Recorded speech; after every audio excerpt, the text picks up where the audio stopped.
A service of KIBMradio.com, the Internet's home for an all old-time radio.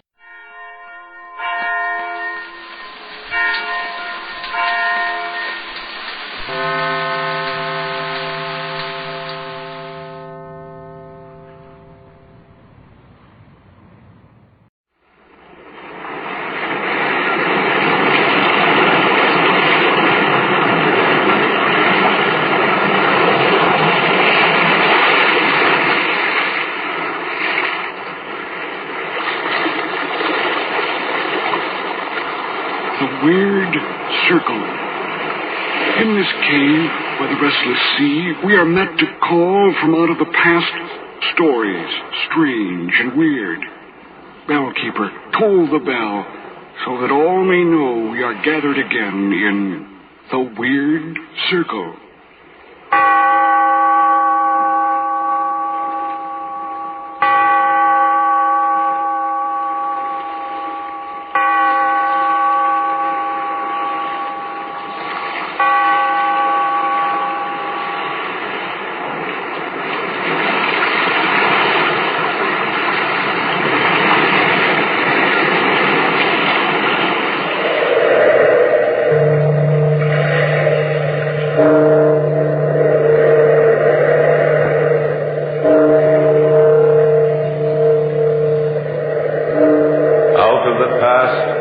Phantoms of a world gone by, speak again the immortal tale, a terrible night.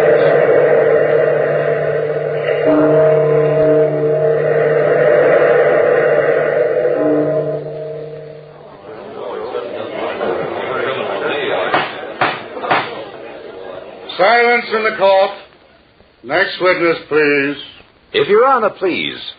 The next witness is Charles Castar, the defendant in this case. Will Mr. Castar please take the stand? Silence in the court. Place your left hand on the Bible. Do you swear to tell the truth, the whole truth, and nothing but the truth? I do. Suppose, Mr. Castar, you tell this court your story in your own words. From the very beginning? Don't be afraid. From the very beginning. Well, I don't know where to start, to be honest. I feel like a man that's drowning. I guess it started the night my wife, Bertha, and her brother, Dick Linton, were helping me to pack my suitcase. Dick and I were preparing to go on a hunting trip in Canada, in the northwest section, when... And don't forget to put the compass in, Charlie. A hunting man needs a compass, you know. Sure he does. Keeps him from getting lost. See how bright my wife is, Dick? She knows all the answers. Oh, I didn't mean it that way. I know, Bertha, I know. It's just that when a gal's brother and husband go gallivanting off on a hunting trip to the North Woods, a gal wants to know they're coming back safe. You worry about Charles, Bertha. You know me. I never get lost. You remember the camping trips we used to take when we were kids? You were a Boy Scout then, Dick. He's no Boy Scout now. Hey. Well, let's see, darling. Have I got everything packed in here? Yes, dear, everything. Woolen underwear? You're a lucky man to have a wife gun like my sister, cartridges? Charles. For both guns? Mm-hmm. The cartridges for the hunting gun are in the rear pocket of the suitcase. Uh-huh. And for the .38, they're in your holster. Oh, good girl. Where's your suitcase, Dick? Oh, it's checked at the station. Hey, what time is it? Well, it's almost 10 p.m. Oh, we better be going along, darling. I like to catch my trains with ease. I'll help you close the suitcase, Charles. The best suitcase sitter-runner in the world. Yeah, I see what you mean. Yeah, there, that does it. You can get off now. Have a nice trip, both of you. Bring back at least 2 dozen deer. Oh, at least, sis. Bye, honey. Bye. Oh, don't forget your muffler, darling. It's in the closet downstairs. And please, please be careful. When little boys play with guns, well, you know how dangerous guns can be. So, we left, Dick and I. We took the express to Montreal and then traveled by train west of the Hudson Bay to the Northwest Territory, specifically to a small town known as Fort Ray. What equipment we hadn't already purchased, we purchased there, mostly food provisions and plenty of coffee. Then, on the morning of September 3rd, Dick and I started out, on foot. It was a clear, brisk morning, and the air was alive with sounds. Birds chirping, the constant crunch of leaves underfoot. We were both in high spirits, as Dick said. Oh, this is the life, old boy. This is what a man needs. To get away from civilization and breathe again. Yeah, back to nature. Mm-hmm. Back to nature's right. You know, there's something the matter with modern civilization. You get all jogged up inside. Begin to think all sorts of strange things. Strange, Dick? In what way? Oh, morbid thoughts. Hating yourself, hating everybody else, hating the world. You know, that's bad for a writer. His work becomes bitter, and he pours the gall out in words. Paints the world he sees in gray overtones. You mean like that last story you sold? Yeah. It was a depressing story, but that was my mood. Both you and Bertha have morbid emotional streaks. Well, Sis and I are very much alike in many ways. Funny, my marrying Bertha. What's so funny about it? You know, I engineered it. You did? Why? Well, Bertha and I have always been pretty close, you know. Much closer than ordinary brother and sister. I didn't want to see her marry some clerk. Well, thanks, Dick. You being my roommate at college, I got to know you pretty well. Yeah, Sis and I have the same likes and dislikes, and I just knew you were right for her. You mean to tell me I didn't have anything at all to say about it? Sort of. Sort of? Well, Bertha's beauty, her chemistry, if you like, and youth took care of the rest. You sound like an old man airing philosophy. I told you, I've been civilized too long. You've been a bachelor too long. I think I'll dig up a nice young girl for you. Marriage is a sensation, Dick. Well worth a try. Well, I don't quite like the idea of digging up a girl for me. Sounds like she's been buried already. Here, we turn this way, to the north now. Are you sure? Of course I'm sure. I know these north woods like a... Like a book. Yes, like a book. You'll never get lost with me. We'll be at the next fort by 6 this evening. I still think we ought to have taken a guide along. Oh, nonsense. Nothing to worry about. Nothing to worry about at all. Just stick to Dick Linton and you can't go wrong. Nothing to worry about. That's the way writers are. So sure of themselves. Except they ought to stick to paper and pencil, not to their memories of North Woods. At 6 o'clock in the evening, there wasn't a fort in sight. And by 10 o'clock that night, even die-hard Dick had to admit. Well, we're lost. No. Yeah, we're lost. I'm sorry, Charles. Oh, you're being pretty monosyllabic about the whole thing. Normal under the circumstances. Hey, that wasn't the wind, was it, Dick? No, wolves. Wolves? Not afraid of them, are you? Oh, no, I love them. Especially at night when I'm cold and hungry. And they are, too. Well, we'll have to sleep in the trees. You'll have to sleep in the trees. I wasn't built that way. You can't sleep on the ground. You'll never live through the night if you... I'm not sleeping on the ground, Dick. I'm walking until we find someplace. Well, we might not find the fort till tomorrow morning. Or tomorrow evening. But whenever it is, I'm going to find it as soon as possible. Even sooner than that, if that keeps up. You coming with me? Sure, I'm with you. Oh, boy, I'm hungry. Oh, say, wouldn't a nice, thick, luscious steak taste good? You know, one of the charcoal broiled variety, dripping with butter and fried onions. Oh, stop it. Or one of Bertha's lamb stews with mashed potatoes and rich tomato gravy. If you want to die, just keep on talking. Just the thought of food, and I'm a murdering maniac. Oh, how about a real English roast beef with Yorkshire pudding? Oh, you're asking for it. I wonder just how hungry that wolf is. Maybe he won't mind if his meat isn't cooked, huh? I'm sure he won't. They're carnivori, which means in Latin carnivorous or man-eaters. Hey, Charlie. Huh? Look, straight ahead of you. Isn't that a light over there? Well, yeah, I think so. Hey, maybe it's the fort. No, it's not the fort here. We're miles off the beaten track. Well, what is it then? I don't know. Looks like a cabin from here. Oh, I'm not particular. Let's find out. Fine, I'll lead the way. Oh, no. You've led the way so far, but this time, Dick, my boy, I'm leading. Follow Charlie and see some food. Food? Food. Whoever lives there must eat. Maybe it's not steak, but it's something.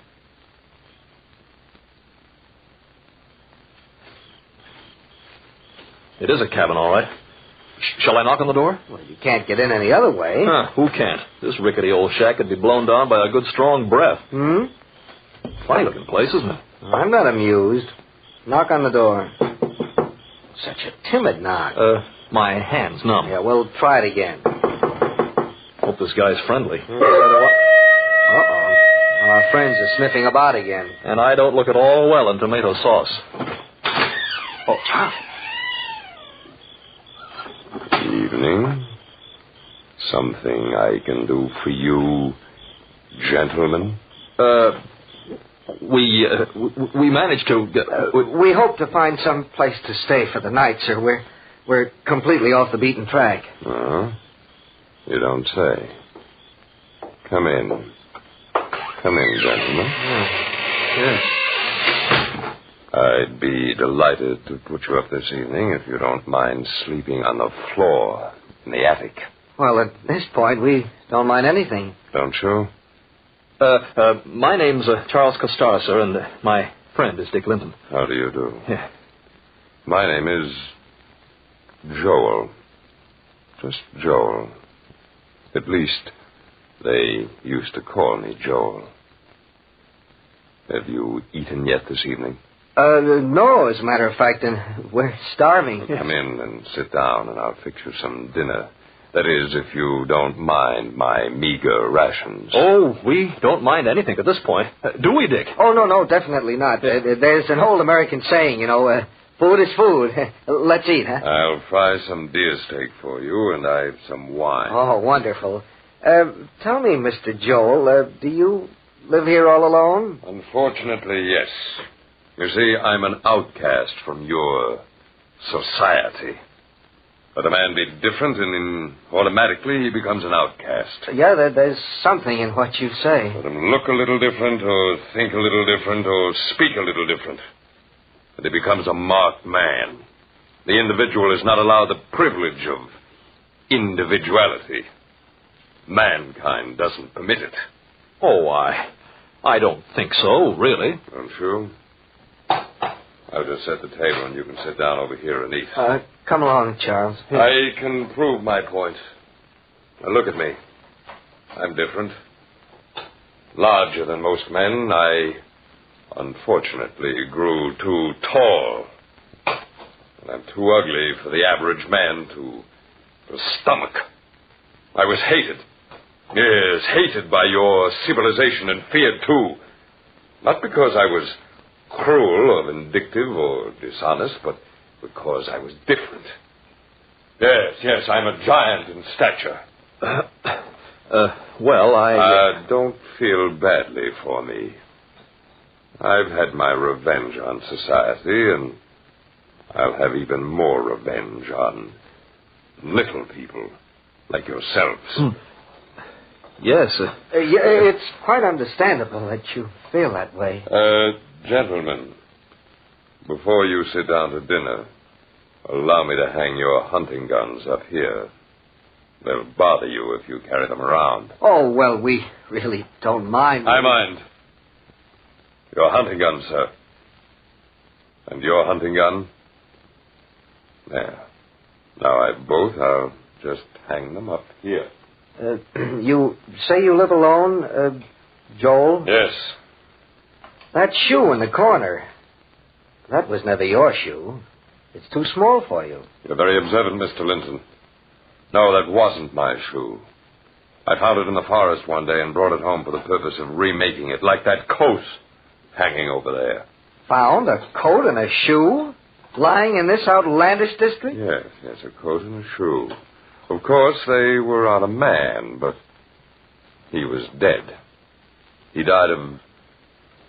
I don't quite know what he died of. His legs had been gnawed off by some prowling beasts.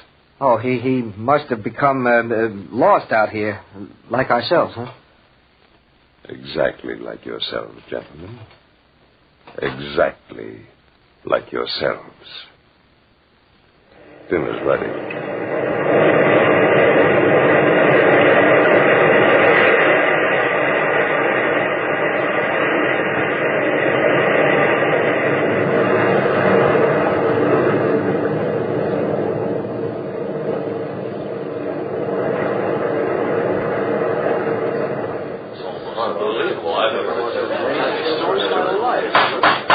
Silence in the court.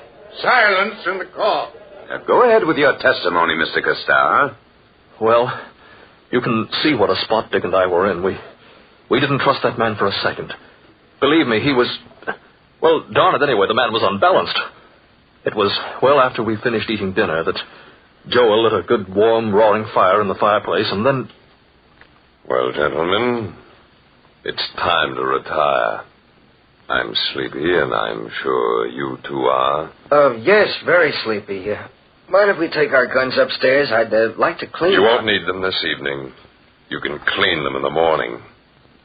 Come along, please. Come on, Charlie. Yeah, I'm right behind you, Dick. Be careful of this stepladder. It's rickety, to say the least. So I notice, yeah. I'll go first and get the blankets out. Yes, fortunately, I have 2 blankets up here, although they're musty enough. Oh, don't worry about us. All right. Come up now. Right away. I'd feel a lot better if I had those hunting guns. I don't blame you. You can see for yourself, Mr. Linton, that this attic is not accustomed to guests. Musty. And the spiders are troublesome to strangers. Spiders? They are my friends. My only friends. They say he who shares a roof with you automatically becomes your friend. They have shared this roof with me for many years. Good night, gentlemen. Sleep well. Oh, good night. Great Scott, what kind of a mess have we gotten ourselves into? I don't know. He's got a cog loose in his mind somewhere, that's certain. Very certain. What'll we do? I'll tell you. One sleeps and the other stands guard. That won't do us any good, Dick. He's 10 times our size, and besides, we're unarmed. Oh, I've got your 38 in my pocket. You forget about it, huh? Yeah, I did. Look, through these boards in the attic. You can watch Joel very easily.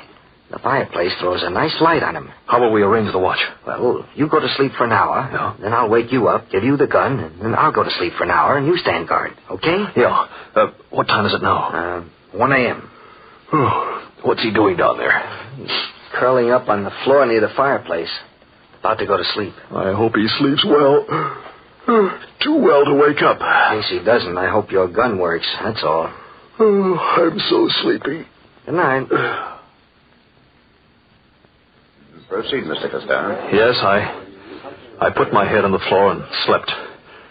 But I slept a troubled sleep, a restless sleep, and my hands kept clawing the floor, a floor that was alive with insect life. Then, no sooner had I put my head on the floor than it seemed Dick nudged me. Wake up. It's 2 a.m. Huh? Oh, okay. What happened? Nothing. It's your turn now. Oh, I'm really licked. So much walking and then all this. He was quite right. All this. He lay down on the floor, and soon he was sound asleep. Sleeping like he was drugged. Poor Dick was all in. I sat upright, concentrating on sitting upright, to keep my eyes from closing. I was so tired, and my blood ran cold as I kept my eyes glued to the still figure which lay beneath us. The hut was so quiet that my wristwatch sounded like the beating of tom-toms in that silence. Tick, tick, tick, beating off the seconds, perhaps slicing off the seconds left of our lives. And I waited and watched. Then suddenly the huge figure beneath me stretched his huge form in front of the fireplace and yawned. His large, expressionless eyes sought mine through the planks of the floor, and I thought for a moment he saw me sitting there. Perhaps my crouched figure in the attic somehow threw a shadow down on the floor of the hut below. Then he arose, cat-like. That huge form arose gracefully and quietly. He eased himself up and walked to the door, as if listening for someone or something. Then, just as quietly, he opened the door and... Yes, come back shortly. He said, come back shortly. Who was he talking to? And what was he talking about? Come back. Come back to murder us. He shut the door just as gently as he opened it. And then returning to the place before the fire, he again curled up near the warmth of the blaze. I glanced down at my watch. It was 3 o'clock. I nudged Dick, gently at first, and then harder. Dick, your turn. Dick, wake up. Oh, we're up so soon. Yes. Here's the gun. Okay, I'm awake. Anything happen? Listen, he's got an accomplice. What? Somebody was standing outside the door a while back. He told him to come back shortly. That explains the small shoe, maybe. Maybe. Oh, I'm so tired, I don't think I can sleep. I don't think I can sleep. You'll sleep. Just relax. I don't think so. Really, I...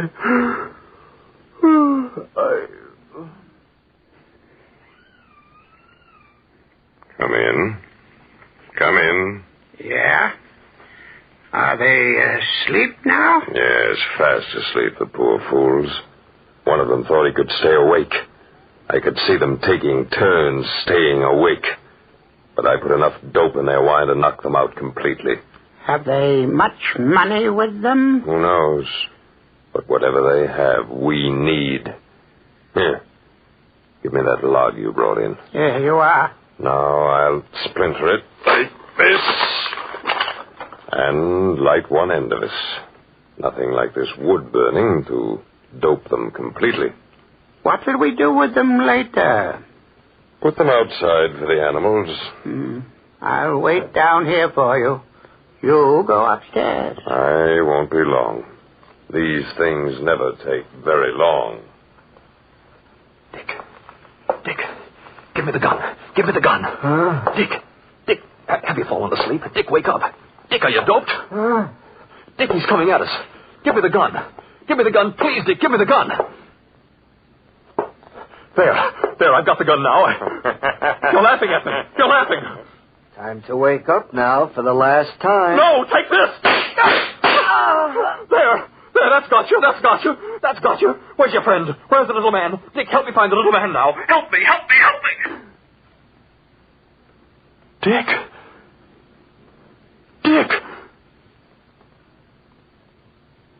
I was stunned. Completely stunned. The room looked strange to me. The smoking gun in my hand looked strange to me. The whole world seemed to blot out in front of my eyes, and suddenly I looked down at the dark mass lying at my feet, and then I looked up. My eyes were absolutely level with Joel's eyes as he climbed up into the attic. Then, in a voice filled with horror, he said, Great Lord, sir. What have you done? You've killed him. And he was just about to wake you. Yes, I killed Dick Linton, my best friend, but he was just about to wake me. I'd been dreaming, and I killed him. Thank you, Mr. Castar. My next witness is Dr. Harding. Now, Dr. Harding, will you please take the stand? Yes, sir. Place your left hand on the Bible. Do you swear to tell the truth, the whole truth, and nothing but the truth? I do. You heard the testimony of the defendant, Dr. Harding. I did, sir. Is it possible for a man asleep as he was, to fire the gun load at his best friend because of a nightmare? It was more than a nightmare. It was somnolentia, sleep drunkenness. Overtired as Mr. Castar was, his nerves were overtaxed, and his fears and suspicions had been aroused. This result is perfectly natural and certainly medically sound. The defendant was not in his right mind at the time of the murder. Thank you, Dr. Harding. Gentlemen of the jury, to sum up this case, Joel the Giant had told his guests the truth about the shoe. At the time he opened the door, he was just talking to his dog, who had been scratching outside. But to a man mentally exhausted and filled with fear, Joel's actions were certainly those which would arouse suspicion. Gentlemen, in behalf of my client, I beg leniency. Leniency. Bertha, please, darling. It was all explained in court. This doesn't change anything between us, nothing at all. Doesn't it? I love my brother more than you can understand, Charles. I know the court has ruled you innocent. But a court of law has very little to do with a woman's heart. If you love me, Bertha... I'll always love you. But I'll never be able to trust you again. There are 7 days in a week, Charles. Some of those days, I'll love you and forget this whole horrible affair. But more days, my brother's face will loom up in front of me. But Dick would understand. I wouldn't see you, because his face would stand between us. I'd spend those days hating you. So, I'm leaving you, Charles. Take good care of yourself. I can't help it. I hope you understand. Bertha, please. Goodbye, Charles. Bertha! I told you, Charles Castar, I hate civilized society. Don't feel badly for me. I'll have my revenge on society. I'll have even more revenge on little people like you.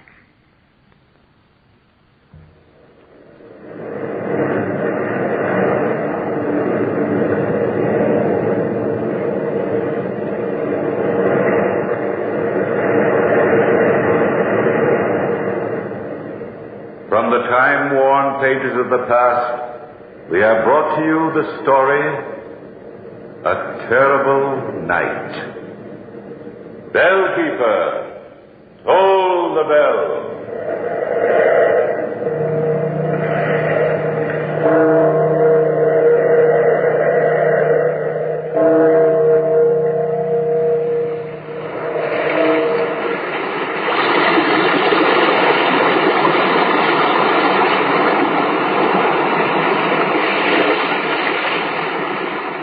From the time-worn pages of the past, we have heard another immortal tale in The Weird Circle. Bellkeeper, toll the bell.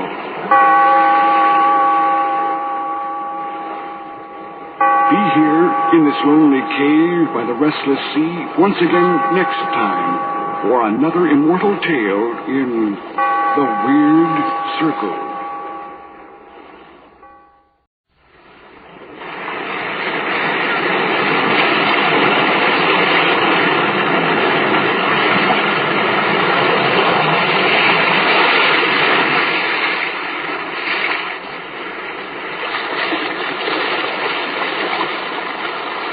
Weird Circle. In this cave by the restless sea, we are met to call from out of the past stories, strange and weird. Bellkeeper, toll the bell, so that all may know we are gathered again in the Weird Circle.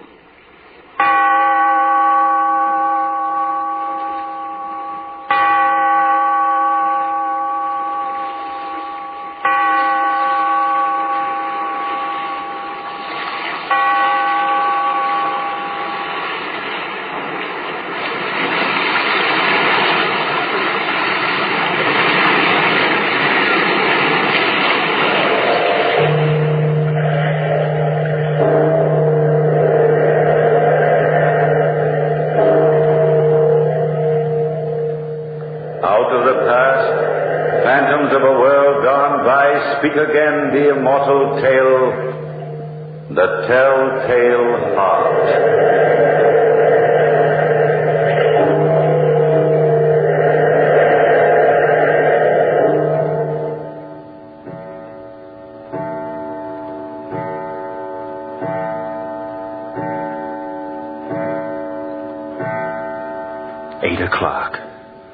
Eight o'clock in the evening. House is quiet. Deathly quiet. My uncle and I have just finished our meager repast in the dining room. Listen. Yes, that's my uncle, walking up and down overhead, pacing the floor.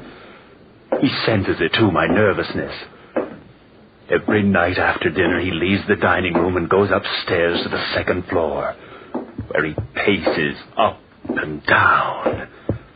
And suddenly, his heart begins to beat louder and louder. You can't hear it, but I can. My nervousness has sharpened my senses. Yes, I can hear things no one else can hear. Confound my senses. The footsteps. They've stopped. Now he'll walk down the circular stairway and join me here in the parlor. And I'll have to look at him, watch him. That eye. I've nothing against him. But his eye, that huge, distorted eye. If the eye offends thee, pluck it out. Pluck it out. Tortures me at night. I lie in bed and shut my eyes. But that horrible thing peers at me, embedded in my senses. That eye glistens and shimmers. It haunts me. Kill. Kill. I've nothing against him. My uncle. My only relative. The eye. Pluck out the eye. The eye. He's coming, yes, now down the stairs. Sniffing as he blinks. The swollen lid covers that eye. Uncle. Is that you? Is it me? Of course it is. Who else would it be, Charles? I don't know. Now for a nice hour of relaxation. Will you join me in a cigar, Charles? Here, take this one of mine. Thank you, Uncle. Sit down here. I'd prefer sitting back here, Uncle. Oh, nonsense. I can't see you over there, and you can't see me. Come sit over here. I'd much prefer to stay here. Do you dislike my company after all these years, Charles? No, Uncle. All right, I'll join you. But why are you staring at me like that? The eye. Look at the eye. Staring at you. Red and swollen hideous. A pale blue film covers it. Kill. Charles? Yes, Uncle? Come, light up your cigar. Here's a light. Now, that's better, my boy. These cigars have a rich, fragrant aroma. A very rich, fragrant aroma. It lulls a man's nerves into a peaceful state. It leaves the mind free for contemplation, doesn't it? Kill. Yes, Uncle. Kill. Nothing like the hours spent meditatively. Oh, blasted visitors. You answered the bell, Charles. Yes, Uncle. I dislike being interrupted like this. It's bad for my digestion. People should know that. Good evening, Mr. Holt. Well, good evening, Charles. I hope you and your uncle don't mind a nice neighborly visit. I'm sure we don't, Mr. Holtzcombe. I'm glad. I was all alone this evening and felt the need of a nice, friendly chat, so I dropped over. Good evening, Mr. Woodward. Good evening, Mr. Holtzcombe. How are you this evening? Feeling surprisingly fit. Man of my age has no right feeling so healthy. Bad for the doctor's income, but I feel like a man of 20. Just as fit physically and mentally as Charles here. Thank you, Mr. Holt. Well, won't you join us for a little while, Mr. Holt? I'd love to, yes, indeed. I'd enjoy it. Can't be for long. I'm retiring early, but a short visit would be appreciated. Thank you, Mr. Woodward. Mind if I light up my pipe? No, not at all, Mr. Holtzcombe. Charles, get him an ashtray before he scatters the ashes all over the carpet. Yes, Uncle. Here you are, Mr. Holtzcombe. Thank you, Charles.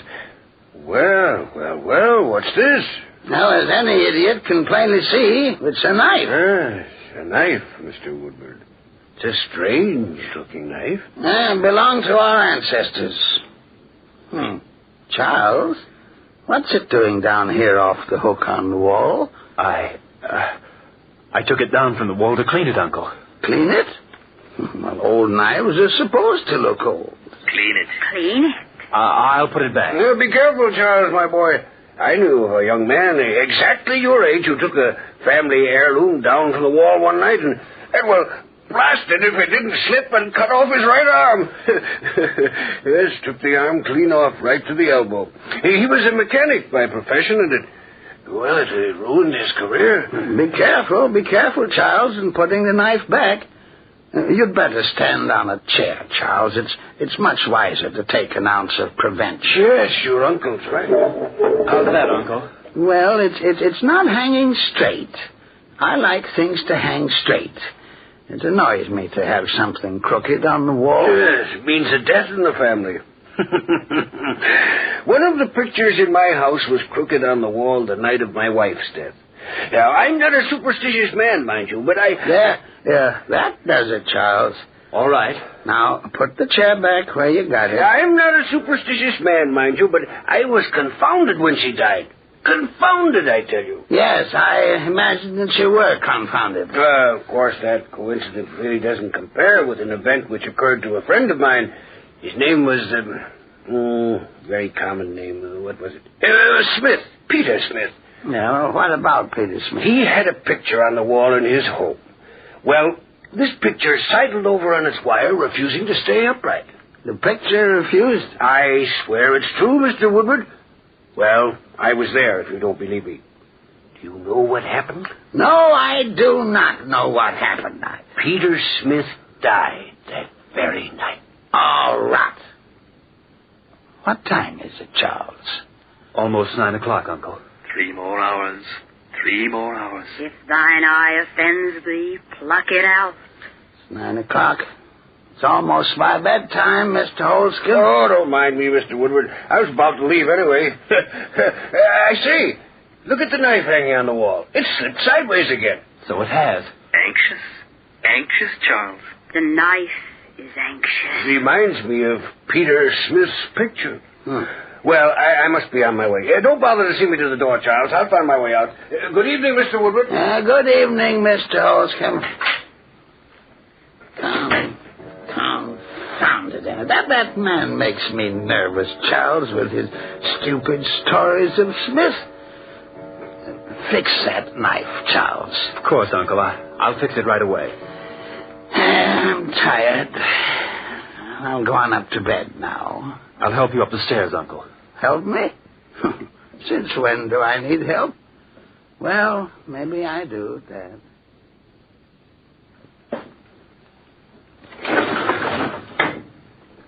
Anything else you want of me besides opening this window, Uncle? No, nothing, Charles. I'd better take this chair out of your way. Oh, the chair isn't in my way. In case you should awake during the night and want to get out of bed. You don't want to stumble over chairs on your way to the door. Well, I never awake during the night, Charles. But you might. Or we might. Yes, we might. We might creep in here. I might, yes, I might. Oh, I might do anything, my boy. I also might not. Now, take the candle with you before you leave, Charles. Of course, Uncle. I hadn't intended to leave it burning. Of course. We'll take it with us. Of course. Of course. Good night. Good night. 9:30.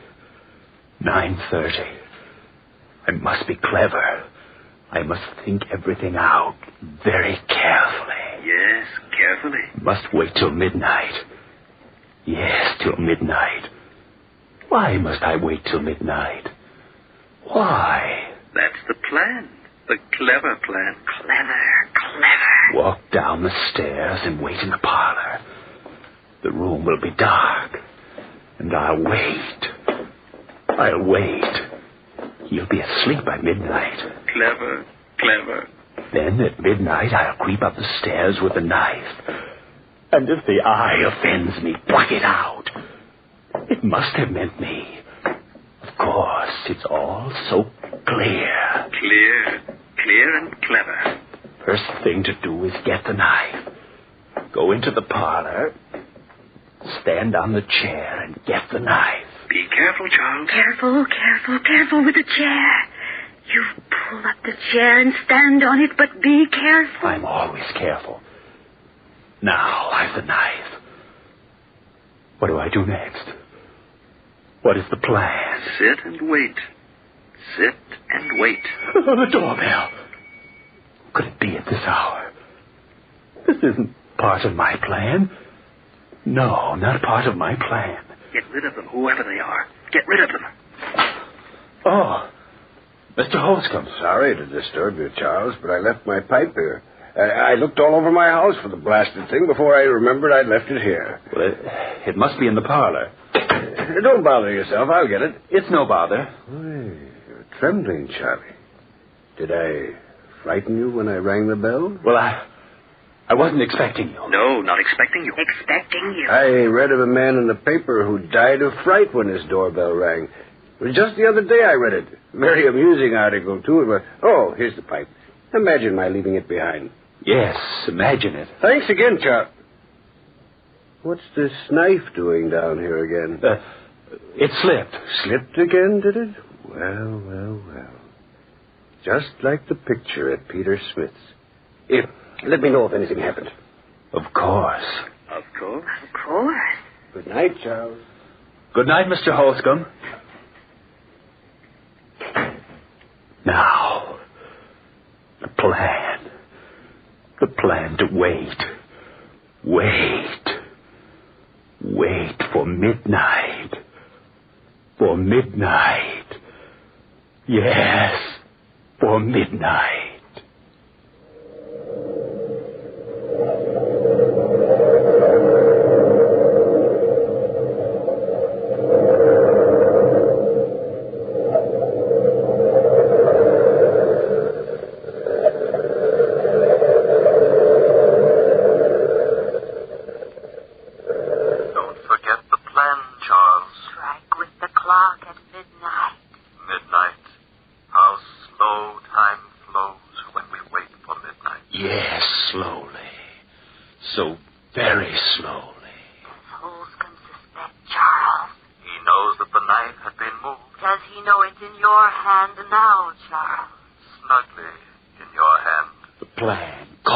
For the knife to be in my hand. Charles, your palms are moist. Maybe the knife will slip, Charles. It's almost midnight. Yes, Charles. 15 seconds. Maybe the knife will slip, Charles. It can't slip. It belongs in my hand. Where is the lantern, Charles? You've got to see, you know. I have it. It's ready. Listen, Charles. Listen.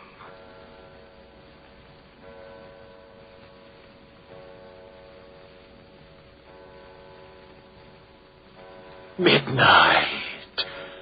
12 midnight. The time has come. Yes, the time has come. Now for the lantern. Light it. Light it. Shut the door of the lantern. No light can escape. None. None. The lantern in one hand. The knife in the other. The knife. The knife. Listen. The house is so quiet. Yes, deathly quiet. I must walk quietly. Listen. Listen. My senses sharpen. Every second makes them sharper. I can hear the rhythmic beating of the old man's heart. The beating of his heart. Beating out his last breath. His last breath. His last breath. Do you know death is outside your door, Uncle? Death is waiting, Uncle, waiting. The door of your room opens gently, Uncle. Very gently, Uncle. Careful, the plant. Careful, careful. Listen. Listen. The heart. The beating of the old man's heart. Who's there? Stand still, Charles. Stand still and wait. Just wait. Wait until his gleaming eye is focused on your face. Who's in my room? Who is it? Oh, where's my candle? Don't answer, Charles. Don't answer. Just wait. Wait. Charles! Charles! He's calling for you. Little does he know. Charles! Calling for you. Calling for you. Oh, someone's in my room. I can see the shadow across my bed. Who is it? Let him guess and worry. Worry. Worry. The room is hot. Hot in heaven's name. Answer me. Don't move a muscle. Just stand still and wait. Wait.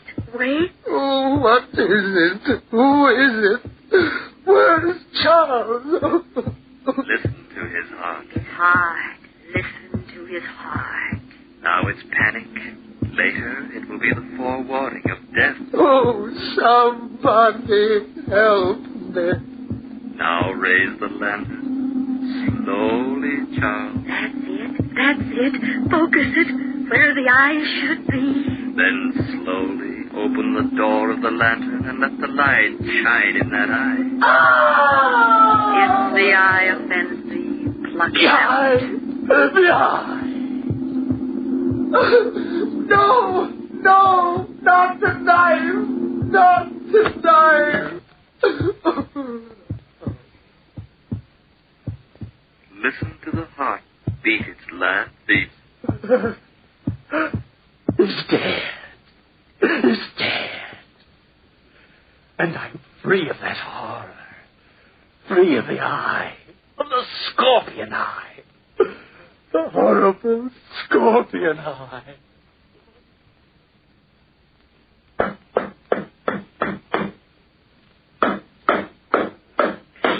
Clever, Charles. Burying the body where no one will ever suspect it to be. Clever. Yes, I am clever. Underneath the floor of the parlor. Underneath the floor in the parlor. Yes, right here beneath me. I must be careful, very careful. You are careful. Hammer the nails in straight. The nails are important. Very important. One more nail, and then my job is done. 1, 2. Now what? Oh, yes. Pull the big upholstered chair over the grave. There. And then place the carpet just as it was in front of it. Clever. Yes, I am clever. Very clever. The plan has worked. He's dead. He's dead. And no one knows. No one knows? I've cleaned up his bedroom, scrubbed it, put his clothes away. Not even a bloodstain remains to give me away. Not one? Not one. No trace.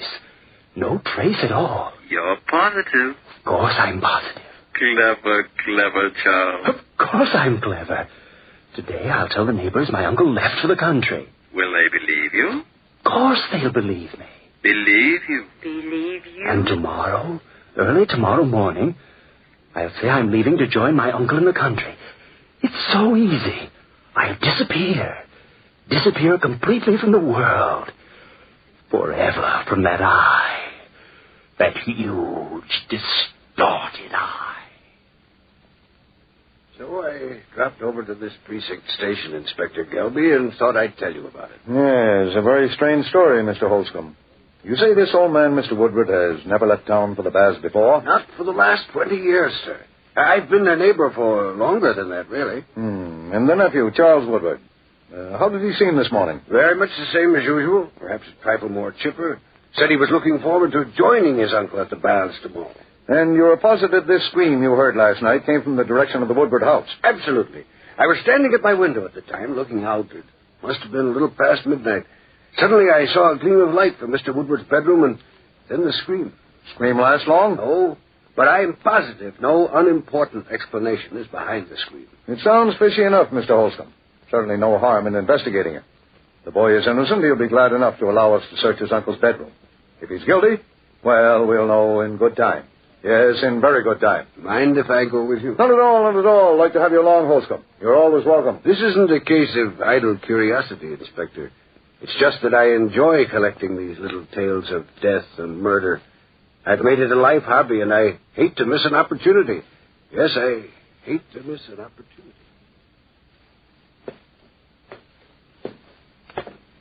Search the house, Inspector, if you don't believe me. My uncle's room is right at the top of these stairs. Oh, thank you. Thank you very much.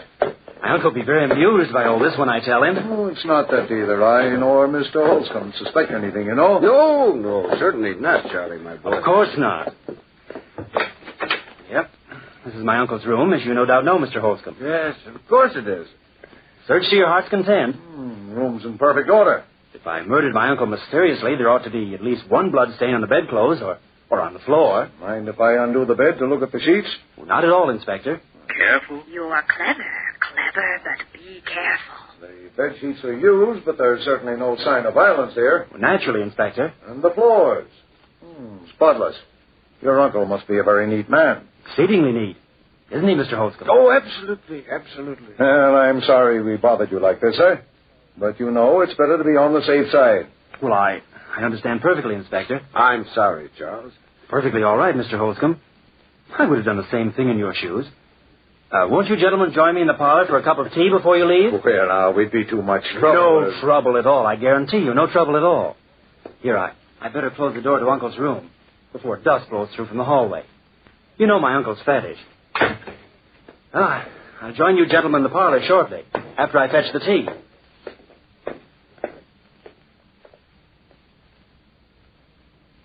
A very amusing story. A very amusing story, Mr. Olson. I always thought so, Inspector Gilbert. You collect stories of crime, don't you, Mr. Holmes? Yes, indeed. I found some prize ones in my day. Yes, I imagine you have. He'd enjoy your story, Charles. Yes, he'd enjoy it. Enjoy it. Pass the sugar, Inspector, please. Huh? Oh, yes. Here you are. Listen, Charles. What is it? Listen. What'd you say, Charles? Nothing. I've a very amusing story about a woman in India. I read it in the paper the other morning just as I was eating some very fine orange marmalade. Listen. It's the heart, Charles. The old man's heart. The heart. You can hear it. No, it can't be. What can't be? He denies the truth of my story even before I tell it. What about the woman in India? Can it be the beating of the old man's heart? Well, she murdered a rich uncle of hers. Can a man I murdered return to life? It's getting louder and louder. Louder and louder. Why did she murder him? No known motive. They're playing with me. They're both watching me. Watching you. How did she murder him? Cut him in little pieces and hid him under the flooring in her bedroom. Under the flooring. Making a mockery of a living horror. They know, Charles. They know. They know, Charles. They know. What's the matter, Charles? You look ill. Ill? Make it stop. They're playing with you. Playing with you. No. Watch him, Inspector. He's... Fools. Don't play with me like this. You can hear it. I can see it in your faces. In your evil, grinning faces. You can hear it. The heart. The telltale heart. Returned from death. Admit you can hear it. It's becoming louder and louder. Louder and louder. Louder. Stop it. Stop it. I admit the deed. I admit I murdered my uncle last night. Only for the love of God. Make his hideous heart stop beating. You murdered? Yes, I murdered him. Tear up the plank underneath his chair. Rescue the body. But stop the beating of the telltale heart. Telltale heart. Telltale heart.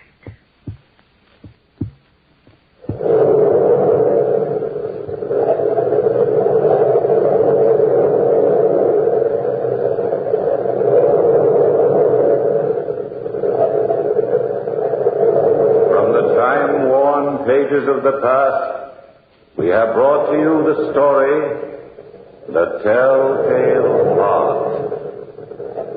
Bellkeeper, hold the bell.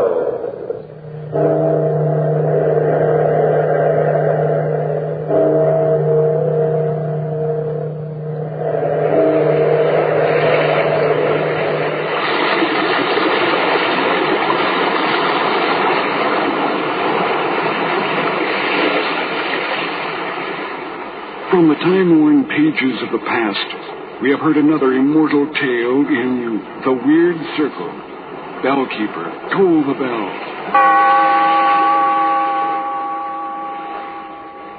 Be here in this lonely cave by the restless sea once again next time for another immortal tale in The Weird Circle.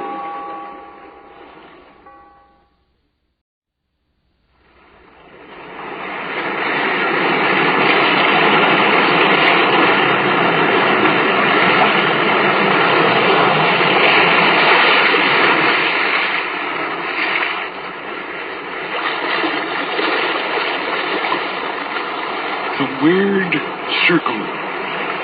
In this cave by the restless sea, we are met to call from out of the past stories, strange and weird. Bellkeeper, toll the bell, so that all may know we are gathered again in the Weird Circle.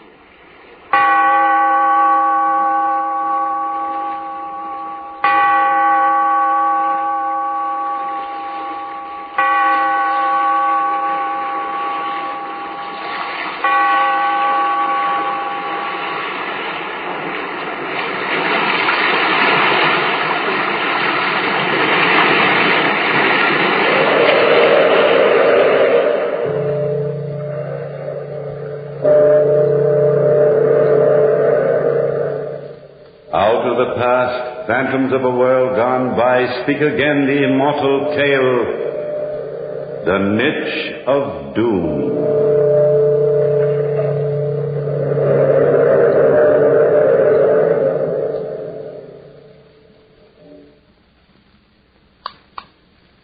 Will it never stop?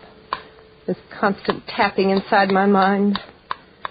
Yes, I've listened to that same hopeless tapping for days on end. I thought it would stop when I came to this rest home. Here in my room, my husband sits on the edge of my bed, watching me, knowing my thoughts, feeding me horror, tearing at the fabric of my mind as a spider tears the wings off its prey. My husband, Auguste Marais.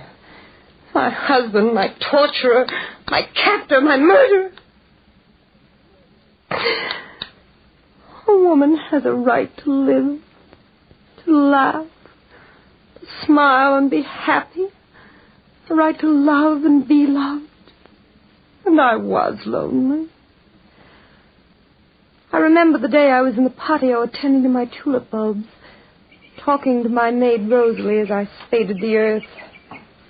Oh, Madame, the garden looks just beautiful. Yes, it does. I love this garden, Rosalie. It's the one thing in this entire dreary house I can call my own. If the tulip bulbs work as nicely as they did last year, perhaps Monsieur Marais will allow you to enter them in the garden contest. I've meant to ask him. Good day, Josephine. How are you feeling today? Well, I feel fine, August. I didn't expect you so early. You may go, Rosalie. Yes, sir. Anything I can do for you, Madame? No, nothing, my dear. Yes, Madame. You're looking very well, Josephine. Very well. August. You've something on your mind? What is it? August, I was wondering if you'd mind frightfully if I entered my tulip bulbs in the annual country exhibition. Mind? Naturally I mind. You know very well I don't like you making an exhibition of my name in public. August, just entering the tulip... I will not discuss it. But it's so lonely here all the time. Lonely? Nonsense. You've the maid for company? Yes, I've Rosalie. And I manage to spend one evening a week with you? Yes, I know you do. My dear, you should be very grateful that you have the position in life which marrying me has given you. I have everything but happiness, August. Happiness is relative. A girl born in the circumstances in which you were born, a poor, unimportant family, certainly cannot expect everything. But I ask so little, August, just to exhibit the bulbs and the flowers. I thought we were not going to discuss this anymore. You know very well the doctor told me at my age I'm not to allow myself to become excited. Yes, I remember what the doctor said. I'm glad. Please remember it. And now, my dear, I really must go over to court. Will you be home this evening, August? I'm never home on Tuesdays, Josephine. Enjoy yourself, my dear. Don't wear yourself out in the patio. You country girls are always lovely while you're young, but you age so quickly. Age so quickly. It frightened me. I saw all the years of my youth passing me by as I was caged up in the house on the Rue Montmartre. I was only 15 when I married August. 15, and he was 55 then. 5 years of marriage had taught me the meaning of loneliness and tears. A woman has the right to bask in the warmth of her youth. That's why I left the house that day.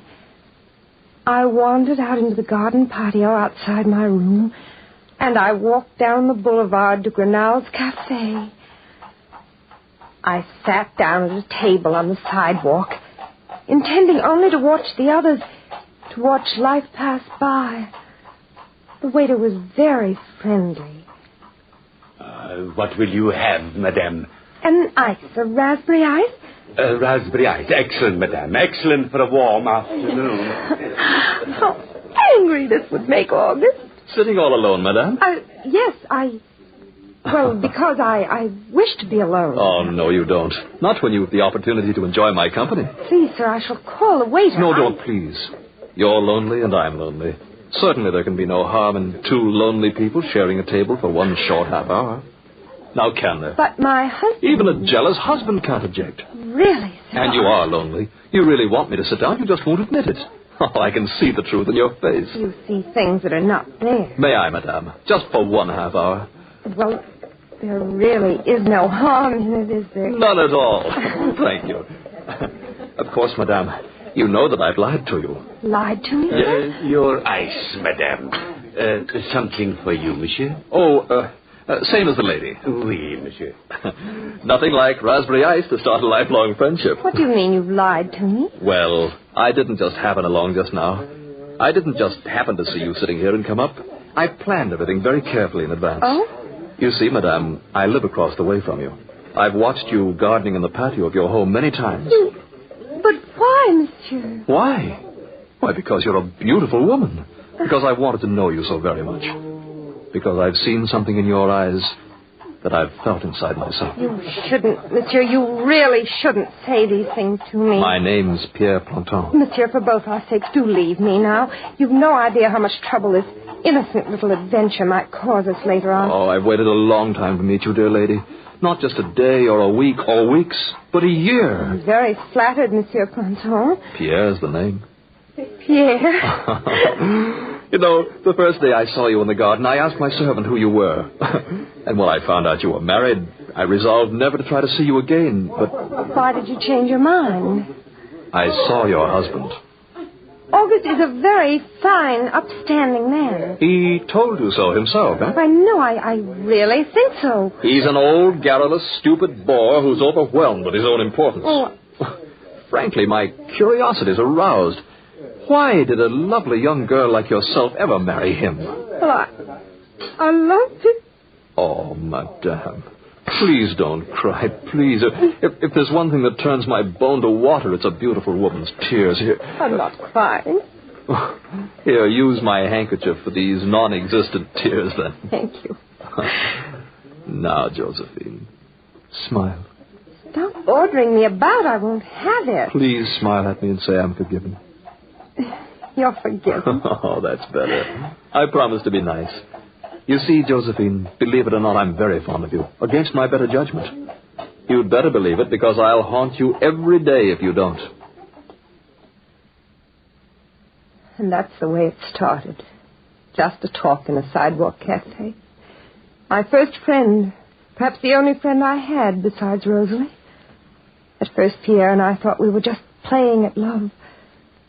But by the end of the second week, I knew the truth. I loved him. I loved him as deeply and as truly as any woman could. We met in the afternoons in the cafe, and in the evenings when August was out, he stole into the patio and we talked. Talked of him and of me, and then of us. Of our future together. It was Tuesday, 2 weeks ago, that he was supposed to arrive at 9 o'clock. Rosalie was helping me dress. You'd better hurry, madame. He'll be here in half an hour. How do I look, Rosalie? Beautiful. I wish I were as beautiful as you. Oh, madame, put this brooch in the front of the dress. It sparkles so. Yes, I think I will. Rosalie, he's so handsome and so fine. And you really and truly love him? Really and truly. But what will you do, madame? I don't know. If I could only be honest with August, if I could only tell him and break away. Oh, madame, he'll kill Monsieur Pierre. Yes, I know. And he'd be well within his rights. I'm so frightened sometimes. So very frightened. Oh, madame. Listen, footsteps. That's August outside my room. What will you do? I don't know. Perhaps he'll leave before Pierre. But if he doesn't, then you must pretend that Pierre's your friend. Oh. Well, look at my lovely wife tonight. Dressed up, aren't you, my dear? Good evening, August. I always dress in the evenings, you know that. No, I didn't. I shall hereafter take more advantage of your loveliness. You flatter me, my lord. I didn't expect you to drop in to see me this evening. Were you expecting someone else? Why, how unfair you are, sir. Unfair? No, I'm, shall we say, more curious than unfair. You may leave, Madame Rosalie. Madame, What's the matter with you, girl? Why do you stand there staring like that? Well, it's the... Rosalie's expecting a visitor in my patio shortly, August. A visitor? Yes. Rosalie? Yes. Well, it's different. A lover, eh? I suppose you'll be getting married soon, eh, girl? Well, yes. Yes. More's the pity. Mind if I sit down a little, Josephine? No, do, my lord. I suppose you'll be leaving Madame and myself shortly. You should have told me, girl. Well, I had... You what? But I didn't think, monsieur. If you'd told me, I'd have supplied you with a decent dowry. A girl in your position can scarcely afford a trousseau. It's very kind of you, monsieur, to offer me. Well, my dear, no matter what, I shall be generous to you and offer your future husband a fair dowry anyway. What say you, Josephine? Is that not generous? Very generous, my lord. Ah, yes, it is. My girl, Rosalie, you shall be married in the Marais Chapel at noon Friday. Friday, monsieur? So soon? 3 days? Yes, Friday. A girl in love should be delighted at the prospect. Unless you've lied to me. Lied to you? Oh, never, monsieur, never. I'm delighted. Delighted. Yes, of course you are. Well, Josephine, you might help the young lady plan her wedding while I'm gone. And make a list of all the necessary items which you'll need. Yes, my lord. I shall leave the entire proceedings in your hands.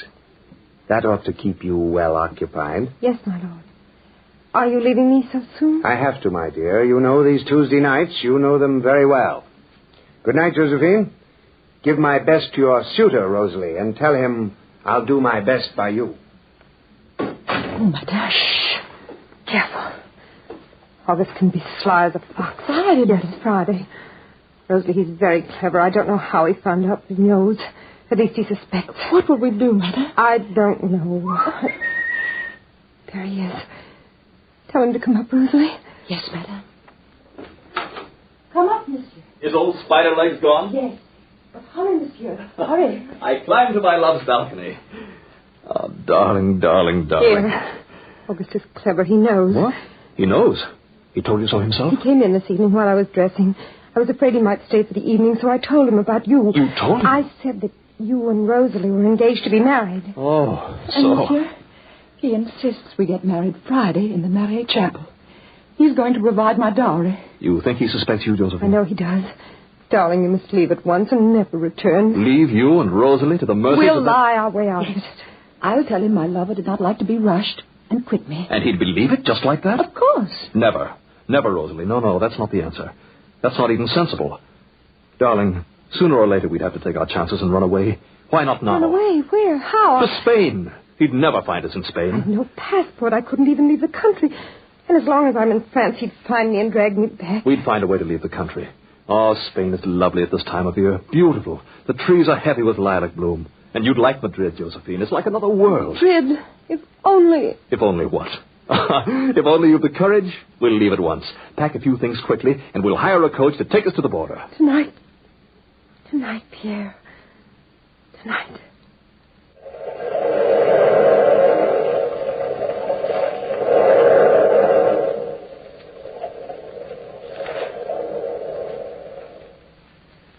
Now the suitcase is closed, my darling. Where's your coat? In this closet. Oh, let's do hurry.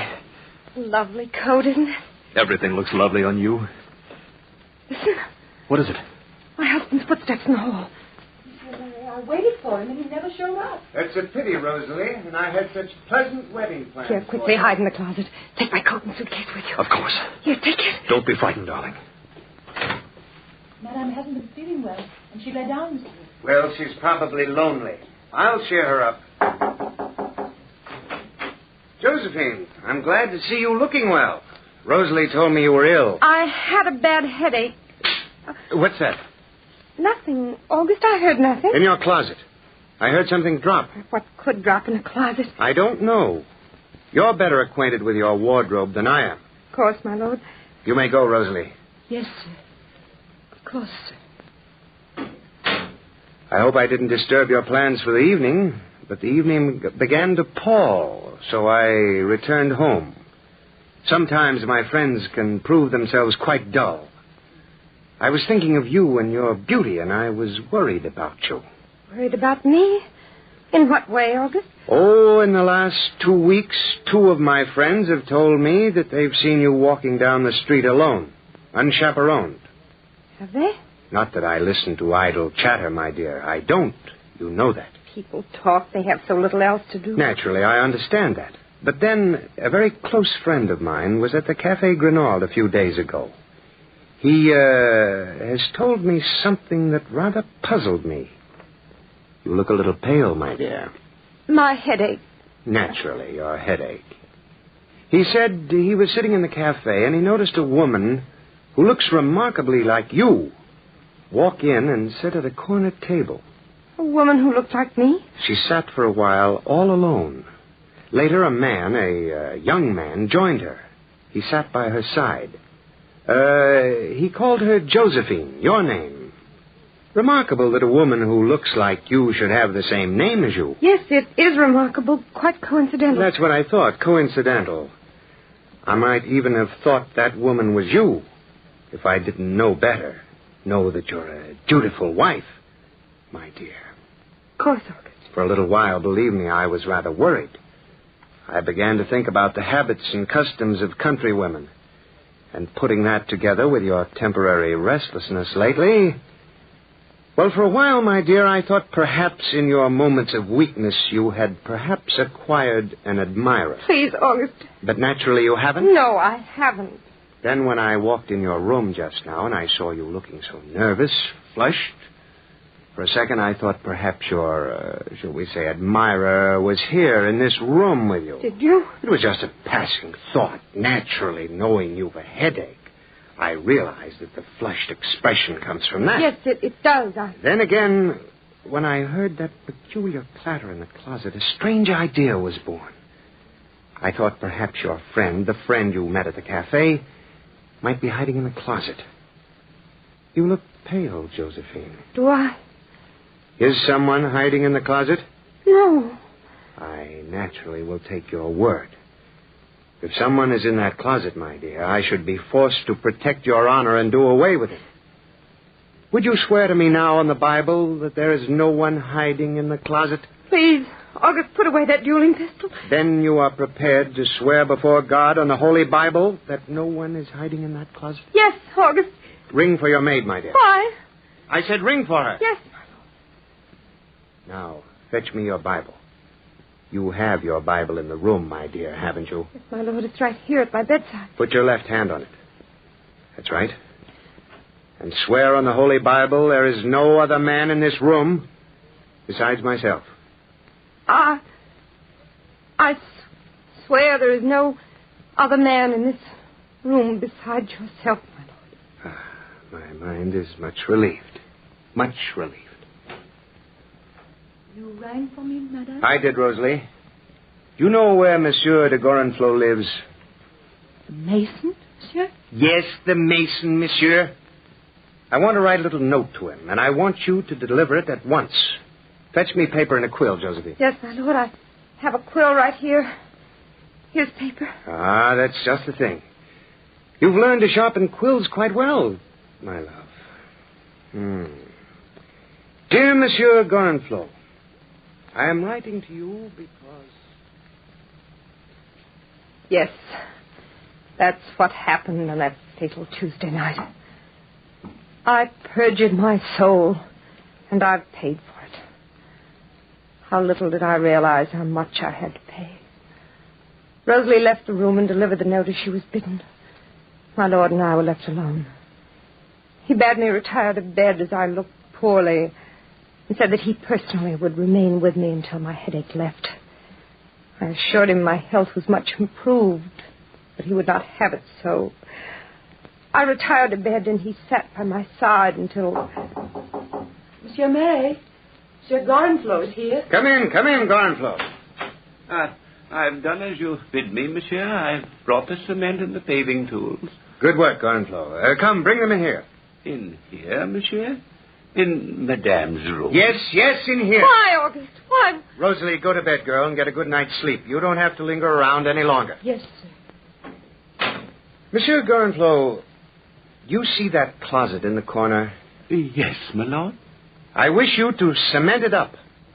The sight of it affects my wife quite strangely. August! Please, my dear. But, August! You swore to me there was no one in it, my dear beloved wife. And I believe you. Surely there's no harm in sealing up such an offensive, ugly closet. I'll have another one built for you. But my clothes... I shall buy you new ones. What are you waiting for, Monsieur Gorenflot? My lord, at this hour of the night... You are sure you want me to do this now, monsieur? Wait till morning, my lord. I am positive, absolutely positive, my poor Gorenflot. Go to work at once. I will not wait. I am a man of whims. Strange, interesting whims. Whim. August knew that my lover hid in there. I didn't think he'd have the heart to go through with what he had intended. So at first I just sat quietly by and watched. Gorenflot laid first one row of bricks, and then another, and then a third, and then a fourth. Pierre was afraid by now. He preferred quick, certain death to slow starvation, and he began knocking on the door and calling out. Please, let me out. Gorenflot, petrified, stopped, and he said... Monsieur Marais. Go ahead, Monsieur Gorenflot. There's no one in that closet. My wife has assured me there's no one there. August! And I'm within my rights, Monsieur Gorenflot. Proceed at once. Proceed. As you say, Monsieur Marais. Yes, as he says, he was within his rights to do exactly as he pleased. The fifth row slowly fell in place, and the sixth. And then I knew that August meant to see that night's work finished. The seventh. I cried, I wept, I tore at his coat, I pleaded, I entreated. It was all no use at all. Small beads of perspiration shone on Gorenflot's forehead as he worked, and the rows kept going up, one by one, until morning, when the entire job was done. Thank you, Monsieur Gorenflot. Here is 2,000 francs for your work and your silence. My wife's good name must not be bantered about in public. Thank you, Monsieur. Thank you. How could you be such a beast? Come, my dear. Dry your eyes. The offending closet is sealed up. August, there's a man inside. There is. How can you deny it? You're lying to me, Josephine. You swore there wasn't. I must believe an oath taken on a Bible. Listen, don't you hear him? Yes, but my ears deceive me. Calling out. August, please take my life. But don't let him die in there like that. My dear, there's no one in that closet. Remember what you said? August, be human. Please be human. I've been more than human, Josephine. I've been godly. I've accepted your word as absolute truth. Don't come in, Rosalie. I shall see you at the doorway. Stay right out here, my dear. That's right. Instruct the butler and all the servants that Madame and I will remain in her room for at least a month.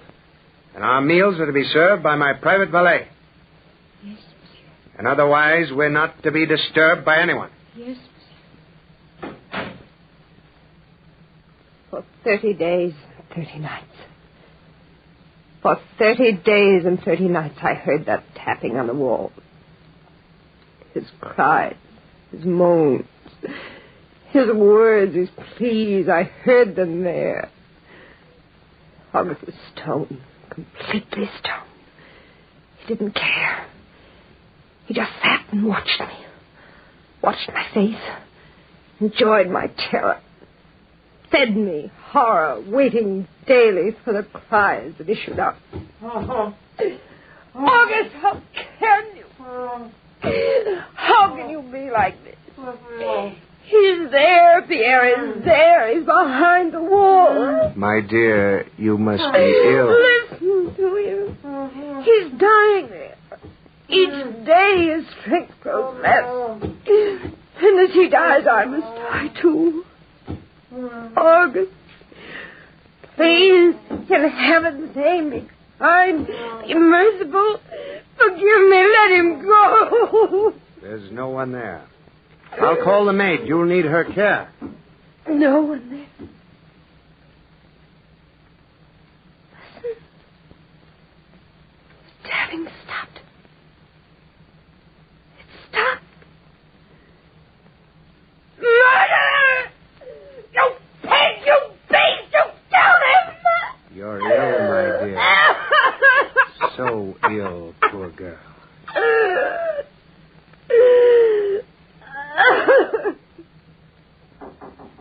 Come in. My lord? Please call the doctor, Rosalie. My wife is ill. She's going away for a long rest. A very long rest.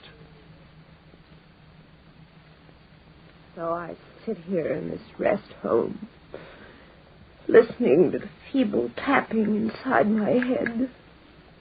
The same feeble tapping I heard on the closet wall of my bedroom at home. That same feeble tapping.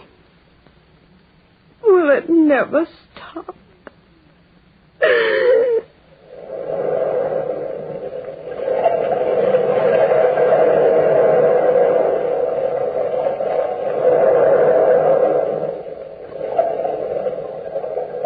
From the time-worn pages of the past, we have brought to you the story of the Niche of Doom.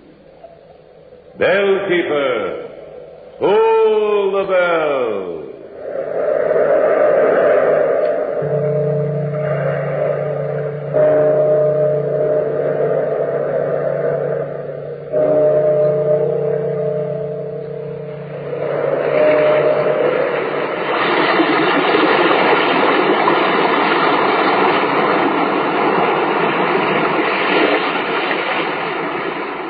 From the time-worn pages of the past, we have heard another immortal tale in The Weird Circle. Bellkeeper, toll the bell.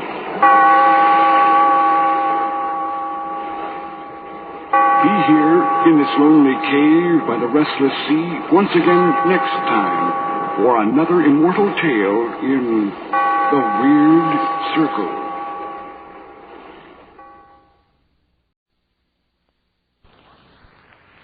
Outstanding writers of weird and uncanny stories. Oh, die Moppersang. All we're listening. Wilkie Collins. Where can I hear these stories? Listen to the Weird Circle.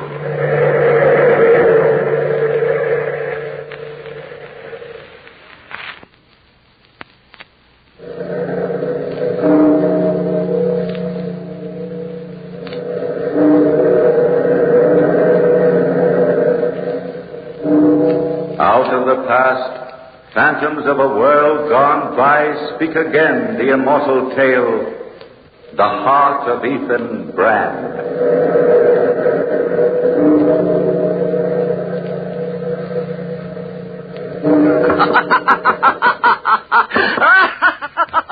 Ethan, what are you doing here? What do you want? I've come to share a joke, Brother Barton. A wonderful, colossal joke. No man enjoys laughing alone, you know. Come in, Ethan. Oh, I don't fancy myself laughing at your jokes. Sit a few minutes. I have a new fireman coming to keep the kill going tonight. I'll have to go out directly and get him started. Don't fidget, Brother Barton. You've a lifetime to tend the fires of the line kill while I... My good Brother Barton, I've quite a tale to tell you.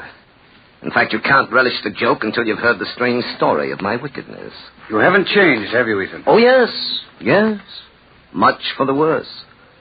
I've learned to manipulate men as a chess player would move his pawns. I've made men commit crimes they had never dreamed of. And I've enjoyed every moment of my evil life. Oh, you're still as crazy as ever. What are you talking about? You'll understand when you hear my story. And by the way, Barton, I haven't been able to finish my search. I haven't yet found the unpardonable sin. You're talking in riddles, Ethan. Now, I'm a plain man. Talk to me simply. Don't tell me you've forgotten. Forgotten our long talks as we used to watch the fires of the line kill together. I'm not likely to forget working side by side with you. I don't recall all you had to say, though. You talked wild and crazy most of the time. Sometimes when you stood poking the fires in the kill and the sparks flew round and the red glare lit up that cynical smile you always wore, you looked like the devil himself.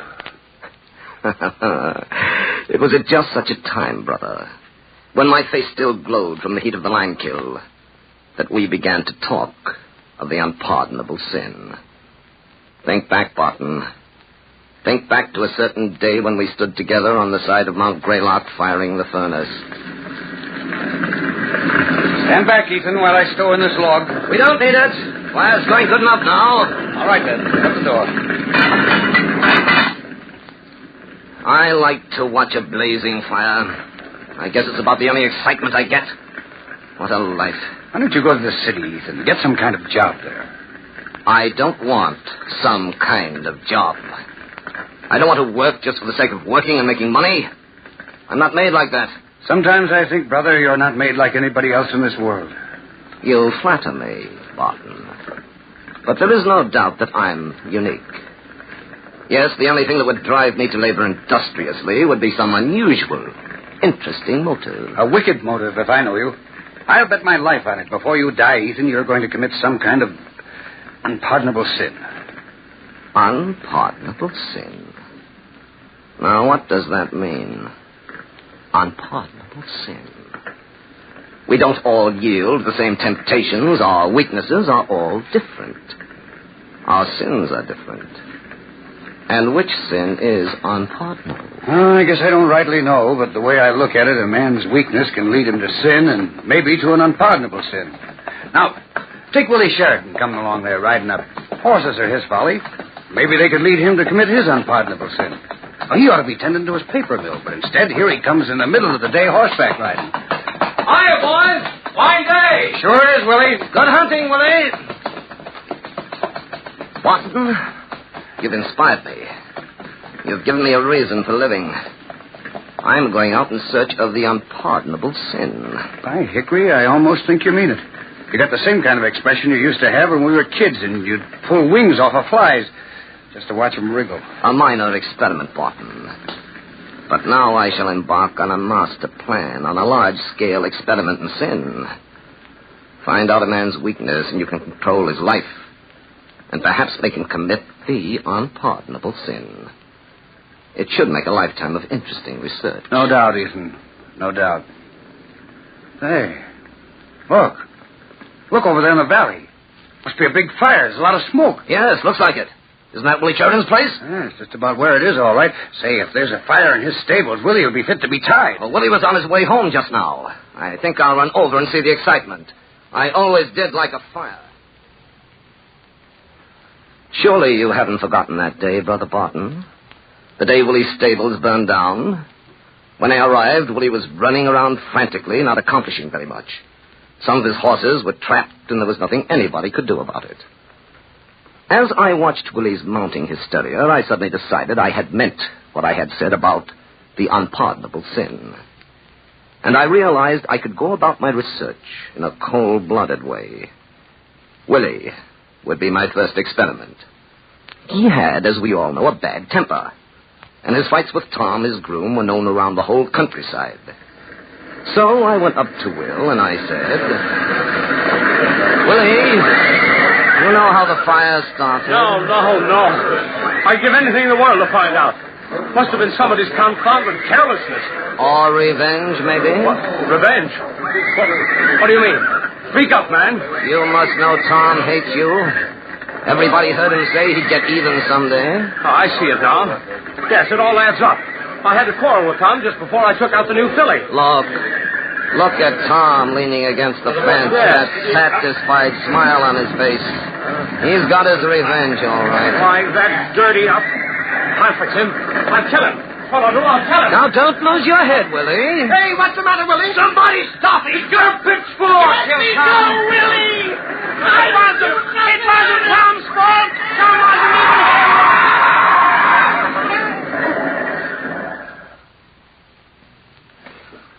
Too bad, wasn't it, Barton, that Willie had such a bad temper and loved his horses so much. Those weaknesses led him to murder. As I stood looking at Tom's body, I wondered, was murder the unpardonable sin? But I knew that though the law would punish him, most people would find it in their hearts to forgive Willie. I would have to look further for that unpardonable sin. As I walked away from the fire and the crime and past the burning stables, I suddenly felt that I was two persons. Oh, not good and bad, as the moralists believe. But I felt I was two bad persons in one body.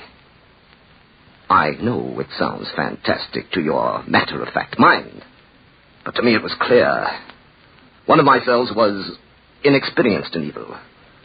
But I knew I had an older self, a second soul as aged as the world, and great in the knowledge of men and wickedness. And as I walked down the road in the evening shadows, my second soul spoke to me. Ethan Brand, you're a rare bird. You're cold, calculating, completely without heart. We ought to go far. And if you listen to me, I'll set you on top of the world. That might be interesting. How do we begin? First, you must have money. Not too much to start with. It would look suspicious. Ethan, Your old friend Esther will help you. Esther? Esther's only a clerk in a bank. That's what I was thinking. Remember, Ethan, find the person's weakness, and you can control his life. Ethan, you are Esther's weakness. Go to Esther and say... I'm not going to see you anymore, Esther. I want to give you a chance to forget me. Oh, Ethan, I can never do that.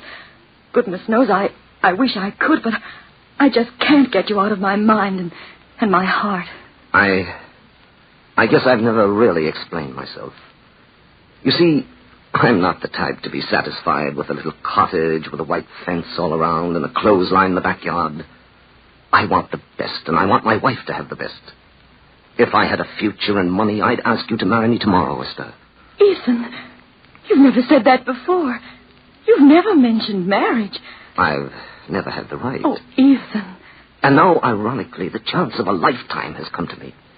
I have an opportunity to buy a share in a good business. All I need is small capital.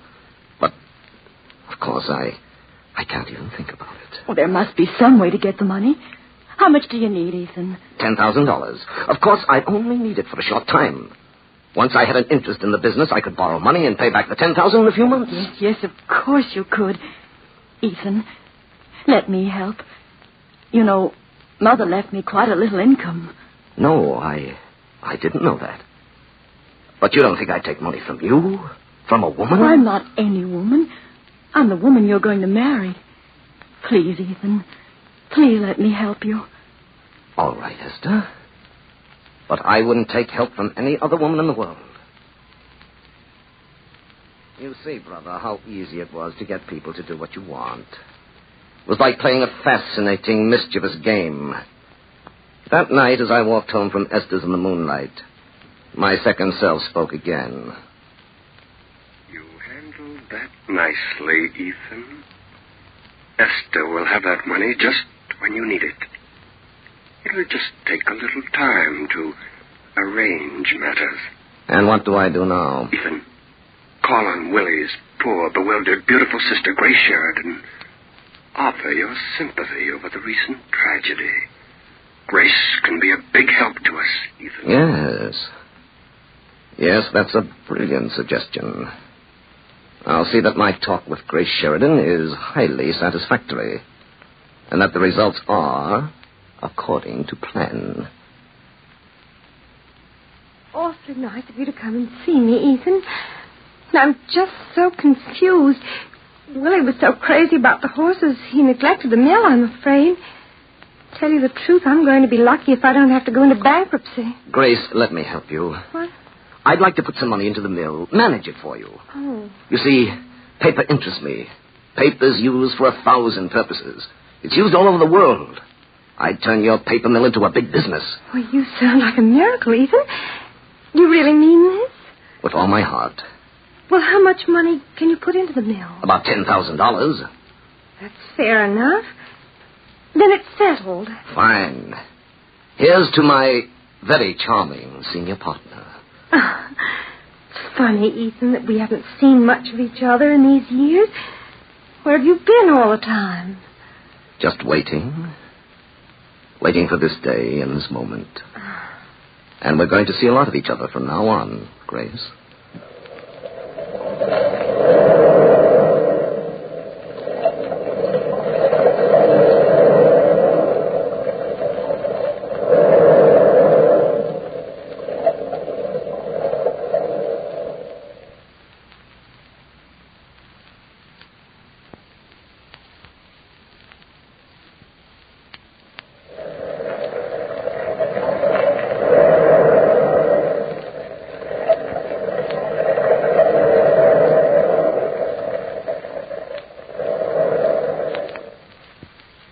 Everything happened, Barton, just as I had planned. Esther brought me the $10,000. I bought the interest in the mill. And soon the long-neglected business was going along far better than we had dreamed. I became a leading citizen. Then one night, as I was turning out the light to go to bed, I heard the voice of my second self. Ethan, it's time you made some political connections. For you and I are going farther than this small town and this state. Yes, I've been thinking about that. Your man, of course, is Jake Sampson. You must make him indebted to you. You've heard the gossip about Sampson, haven't you, Ethan? Yes, everybody talks about it. Jake's a big man. The political boss in this state, and he could go far if it weren't for a woman. The woman he can't get rid of. Jake will be at the Chateau, the gambling casino outside town tomorrow night. And you must make a friend, a loyal, grateful friend, out of Jake Sampson at any cost, Ethan. At any cost. What better place, Barton, to study men than at the tables of chance? Perhaps there, I thought, I would find the unpardonable sin. So, the next night I went over to the Chateau, and I finally found Jake Sampson brooding over a glass of brandy. Hello, Ethan Brand. Join me. Help me drown my sorrow. You certainly do look despondent, Sampson. What's the trouble? I'm putty. Just putty. You mean putty in a woman's hands? You're a mind reader, Ethan. Then I guess everybody knows my personal affairs. I can be as hard as nails about everything else in the world except... a woman. It's the old story, isn't it? You've ceased to care, and the woman's still wrapped up in you. Yes. She's not come along with me, if you know what I mean. I've gone up, and Babette has stayed just the same. I tried to explain it to her again tonight, but it's no use. I'm a man doomed to the woman he doesn't want. You ought to let me take over. I use direct, hard methods. She's right over there, Ethan. That little blonde in a red dress at the roulette table. I see her. Well, Sampson, maybe I can do you a favor. I'd never forget it, Ethan Brand. I'll never forget it. You're not having much luck tonight, are you, Babette? This night or any other night. Say, how do you know my name? I asked somebody. I think you're very attractive. Save the sugar. But maybe you'll bring me luck. Mister, all I got left in the world is $50. What'll I do? Put it all on the black or just part of it? I can't make such an important decision for you. But then, you see, I'm a gambler. I gamble all or nothing. Yeah, me too. Here's $50. All on the black. Now, watch that old wheel.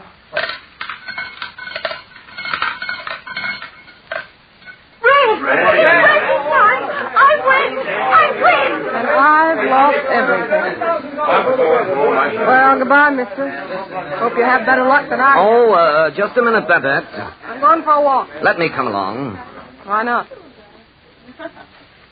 Say, the lake looks cold, don't it? Come on, let's walk down there. All right.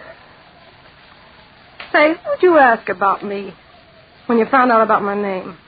Jake Sampson. I asked him if he minded if I tried to, cut in. What did he say? Was he mad? No. No, not at all. He said that you and he had parted. Jake seemed glad that I was interested in you. Oh, he was he? Yes, Jake was full of plans tonight. Of course, you know he's going to be married tomorrow. She's an awfully nice woman, and she'll be a big help to Wait a minute. Say that again. No, don't. I guess I've known something like this was coming. But Jake ought to told me himself. You had no right. Oh, I'm awfully sorry. Perhaps Jake just didn't have the courage to tell you. Oh, go away, mister. Leave me alone. I want to walk by myself. All right. You won't get lost down there by the lake. It's slippery on those wet rocks. Thanks for telling me. Well, goodbye, Babette. Goodbye. Hurry, Ethan. Hurry, so you won't be caught near the lake. No one must see you running away from drowning. After Babette's suicide, Jake Sampson began to make great political plans for me. So, Barton, I had two things I needed for advancement. A growing business and political backing. Then one evening, Esther came to my house. Ethan, I've got to have that money back quickly. You see, I stole it. I stole it from the bank.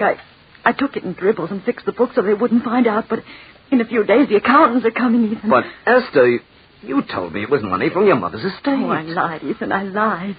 I wanted you to have the money.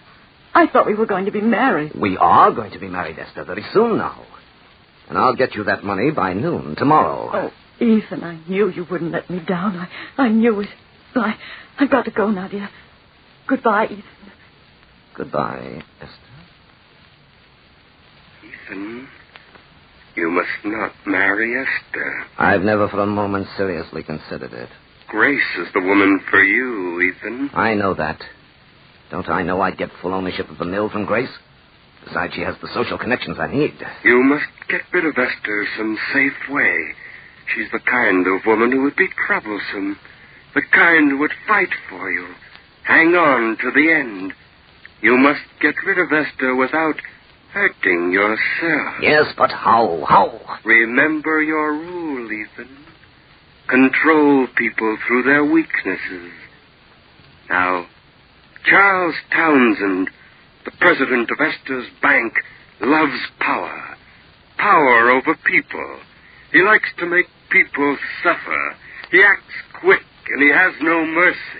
Go to Townsend now, tonight, and say to him, Mr. Townsend, I've come as a friend to do you a favor. But in return, I'll expect one from you. Well, it depends upon what it is, Mr. Brand. You must keep the source of the information I'll give you a secret. My name must be out of it. That's a reasonable request. But should you just happen to forget, and just, of course, by accident, mention my name, I'm afraid I'd be forced to take my banking business elsewhere. Why, really, Mr. Brand, now, what do you take me for? Now, what's on your mind? I just thought you might like to know one of your clerks has stolen $10,000. What? Who? Which one is it? Esther. I'd advise you to get to the bank early in the morning, Mr. Townsend, and check the books. Check the books early. Well, Brother Barton, that brings us up to date. I should be sitting very pretty indeed.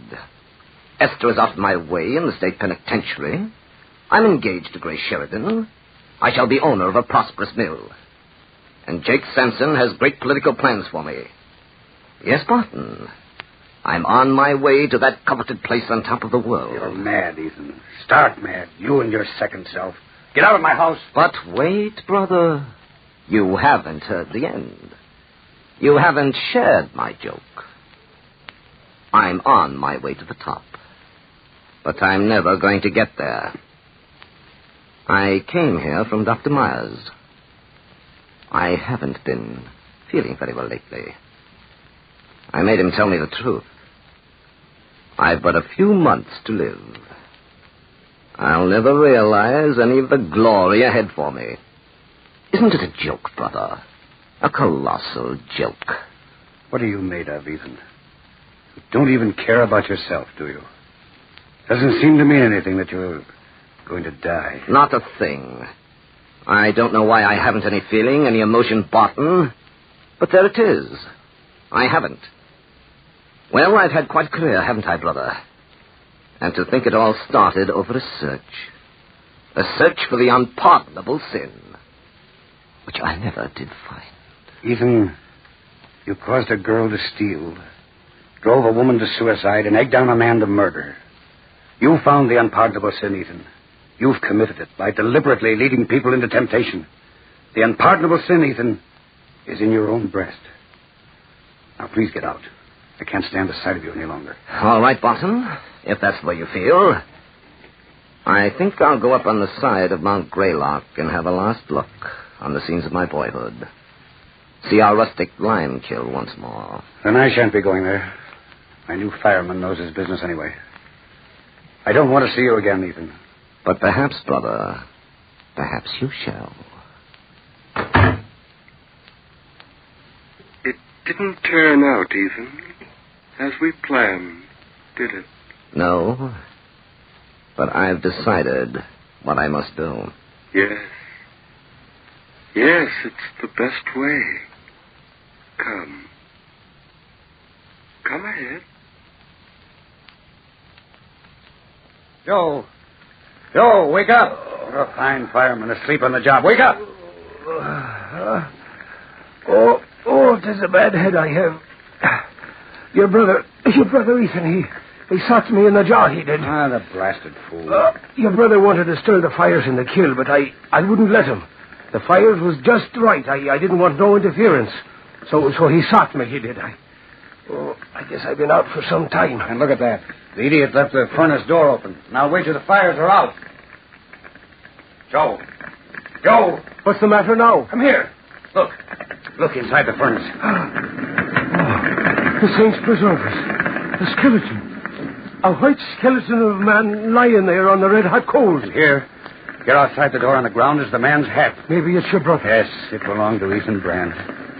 He must have been a madman for sure. Joe, hand me those prongs. Yes. Here they are. What are you finding now? There on the skeleton is a hard object. There's a lump on the breast. So there is. Why, it's the shape of a human heart. Here. Look at it. It's marble. It's a marble heart.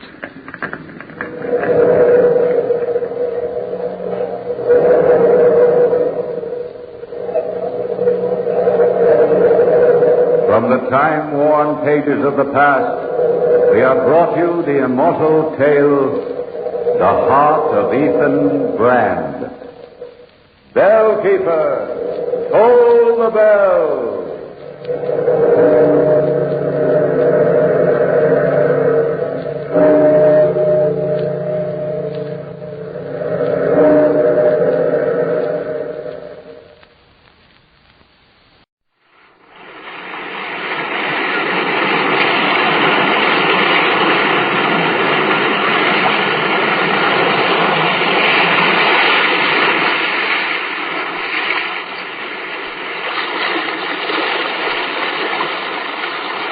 Weird circle.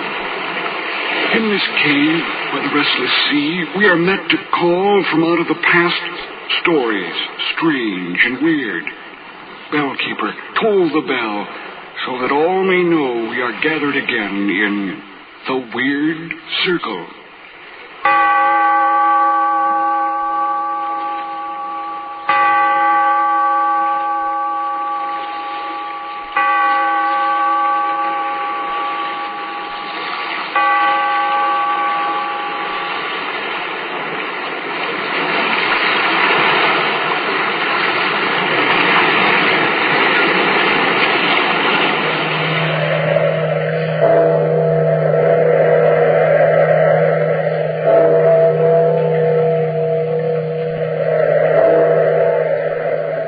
Of the past, phantoms of a world gone by, speak again the immortal tale, Frankenstein.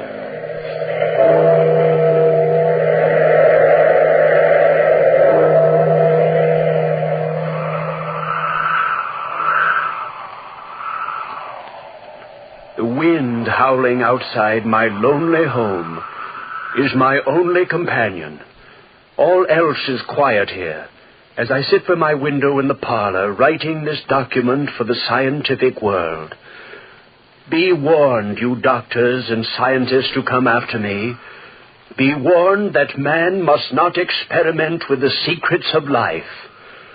My experiences started in the University of Manchester, where I was studying natural history. It was after class, May 22nd, 1818, that Professor Waldman, my close dear friend Henry Clerval, and myself were in the laboratory of the university. Victor Frankenstein, your persistence amazes me. Someday I shall sit at your feet and allow you to teach me. Thank you, Professor Waldman. But the whole subject of the structure of man has always been too clouded in mysticism. Well, frankly, Victor, I prefer mysticism. That's because you're a mystic, Henry. Why, Henry's no more a mystic than I am. He just loves to avoid arduous work. Oh, translating that means I'm lazy, eh, Professor? Well, if you prefer to put it that way, I rather think of you as a student whose nervous structure does not take kindly to natural history. The professor's kinder to you than you are to yourself, Henry. Well, if I worked as hard as you do, Victor, I should probably wear that same gaunt, sleepless look that you carry about. Well, my experiment will be finished tonight. And then I'll manage the 8 hours sleep that other men manage. The secret experiment will be finished tonight, huh? Well, then, will you tell us just exactly what you're doing in the basement at home? I'll tell the entire world. As a matter of fact, I stayed after class this afternoon, Professor Wallman, to ask you to join me this evening in the basement of our place to watch the completion of my work. Oh, well, how about me? I don't think I dare invite more than one, Henry. And the professor is more interested in this type of procedure than you are. I shall be delighted, Victor. Just the best friend who never knows what's going on in his own home, that's all. It's not that, Henry. But I thought you'd entertain Elizabeth for me, while the professor and I were at work. Entertaining Elizabeth will be a delightful favor, old boy. You know, I think you trust me too much with her. Have you ever met Victor's fiancée, Professor Waldman? She's one of the most charming... Yes, Elizabeth was one of the most charming, beautiful women I'd ever known. I had been in love with her from childhood, but even my love for Elizabeth couldn't dim my passionate zeal for the work I was doing. It was 8 o'clock that evening. Henry, Elizabeth, and I were seated in the parlor. Elizabeth was saying... I'll be so glad, Victor, darling, when all this is over. If you only knew how tired you look. The minute my work is done, successfully or unsuccessfully, I promise you, Elizabeth, we'll be married and off to Switzerland before Henry has time to lock up this place. But first, we find out about the secret in the basement. Henry's being eaten up by curiosity. I don't blame him. I'm suffering pangs of what's it all about, too. Well, you'll both know soon. I wonder where Professor Wallman is. He's late. He'll be here soon, Victor. Stop pacing the floor, sweetheart. I think I'll start my work downstairs. Send the professor down when he arrives, will you, darling? We'll come down ourselves and take a look around. Or will I turn into a pillar of salt for peeking? Nobody ever turned into a pillar of salt for peeking, Beth. It was for looking back. Oh, nothing like a good practical working knowledge of the Bible for scientific experiments. Starts the night off right. Yes, I thought jokingly of that paragraph from the Bible then. And she was turned into a pillar of salt. But what about a man who looks back?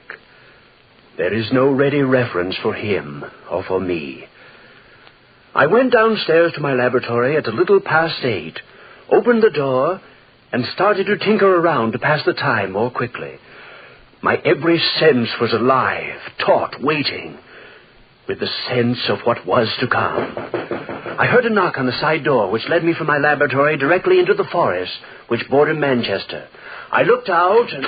Good evening, Victor. Oh, did Elizabeth tell you to come down this way, Professor? No, I found the entrance to your laboratory quite by myself. I help you with your coat, sir? No. You proceed with your work. Nothing like trivialities to annoy a scientist at work. There we are. Well, follow me, Professor, into the back room, and you'll see for yourself what this is all about. Well, I feel that I'm in for a most exhilarating evening. I wish I had more students fashioned in your mold, Victor. Well, Professor, here is my... Why, what's this? A full-sized replica of a man. Yes. Only he isn't full-sized. He's fashioned on a grander scale. I should say this creature standing up would be approximately 8 feet 2 inches tall. Well, you should have been an artist, Victor. He's a perfect reproduction. What did you make him out of? Wood? Clay? Animal flesh. Flesh? Feel him.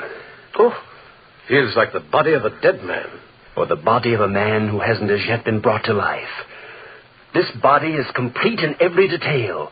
Heart, lungs, teeth. Even the fine nervous system. It's interesting. Yes, interesting. How about the brain cells? Yes, adult brain cells. I think he's quite handsome, don't you? Well, each man to his own taste. He's the best reproduction of a man I've ever seen, but actually his face is hideous.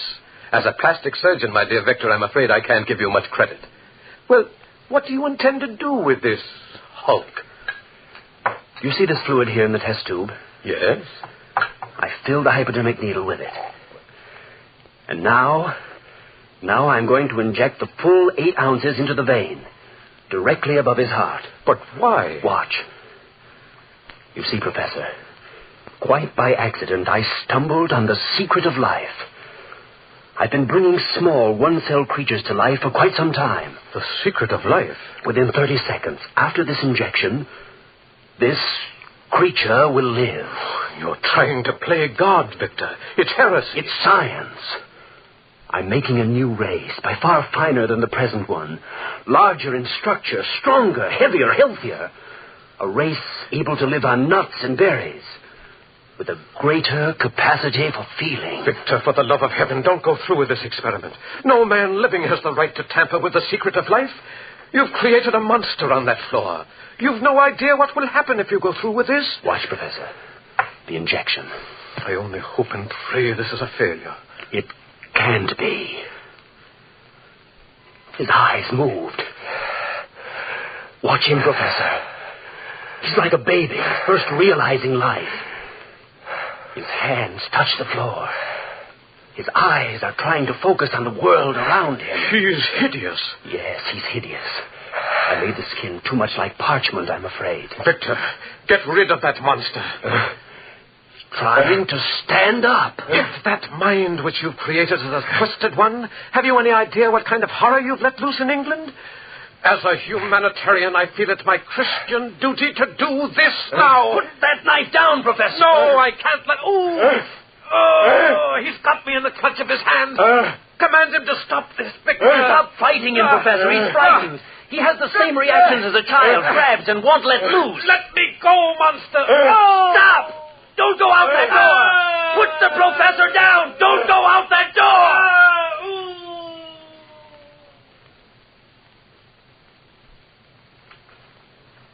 The monster left my laboratory through the side entrance into the forest, carrying the incredibly mangled body of the professor with him. I rushed out of my laboratory after him, but the creature was faster than I, and he disappeared from view. I returned to my laboratory and destroyed all evidence of the creature's manufacture. I burned the blueprints from which I had made his body. Then, carefully, I locked my laboratory and went upstairs to join Henry Clerval and Elizabeth. I must have looked wild-eyed as I entered the room. Henry, that's most amusing. You tell the best anecdotes in all of England. Oh, you flatter me, Elizabeth. Oh, Victor, you're through sooner than we expected. Darling, what's the matter? Didn't the professor show up? Nothing's the matter. My experiment was a failure. Oh. But the professor... He never showed up. Beth, Henry, I want to go away. Of course, darling, we will, as soon as Henry can get the house locked up. I don't want to wait. I want to leave at once, tonight. Please, tonight, Beth. We can get married before we cross the channel and then go to Switzerland. But it's almost midnight now, darling. What's the difference? Please, Beth, if you love me. But why tonight, Victor? Henry, you've no idea what I've been through. I have to get away at once. Of course, darling, if you insist. Anything you want. And we'll be married before daylight. Darling, darling, Beth. I know a little minister whom we can awake. And so Beth and I were married that evening in a little chapel on the coast. Then the three of us fled to Bern, Switzerland. I refused to have anything to do with the civilized world. No newspapers, no word of home. Just the peace and quiet of the Swiss mountains. Henry and Elizabeth both tried to learn of the events which had occurred in my laboratory that evening. But I never broke my silence on that subject. After the first tries, they refrained from asking me about it again. It was in the middle of the 4th month of our visit when Henry and I were sitting on the terrace of the little house in the mountain. Beth was out picking berries when Henry suddenly... Victor, I'm your closest friend. I've tried to keep silent about... Well, Victor, the day after we left England, I bought a newspaper. Did you, Henry? Yes. I saw this clipping on the front page. I couldn't very well miss it. What clipping? This one. The horribly mangled remains of Professor Waldman was found on Beekman Hill. The identity of the unknown murderer is being sought by Scotland Yard. Poor Professor Waldman. I'd no idea. Hadn't you? No. What are you trying to say to me, Henry? You're leaving England so suddenly that very night. Your fear of being discovered, the secret experiment. Well, it all seemed to add up to some kind of strange connection with this clipping. Now, if you're in trouble, Victor, you can depend on me. I'll stay by your side. I'm not in trouble. I'm just tired, terribly tired. And you know nothing of the professor? Absolutely nothing. He didn't come to our chateau that evening. I told you he didn't then. Stop questioning me. Victor! Victor! We're out here, Beth. Oh, I've just had a horrible experience. Oh, darling, I'm so glad to see you. You're pale, Beth. Sit down right here next to me. Well, what happened, Beth? Well, I was walking in the woods not far from here when I looked up and saw a man. Sort of a man standing over me. Well, men aren't so bad. That is, if you happen to know the right ones. And you do. I'm not joshing, Henry. He wasn't exactly a man. He was twice the height of anyone I've ever seen. And his skin looked like dried parchment. It's incredible, but I think I've seen a monster. Monster? Yes, I ran away. He didn't follow me. He just stared after me, watching me. You do believe me, don't you? A monster stared after you? Look, Henry. Victor, through the trees right out there. Look! There he is again!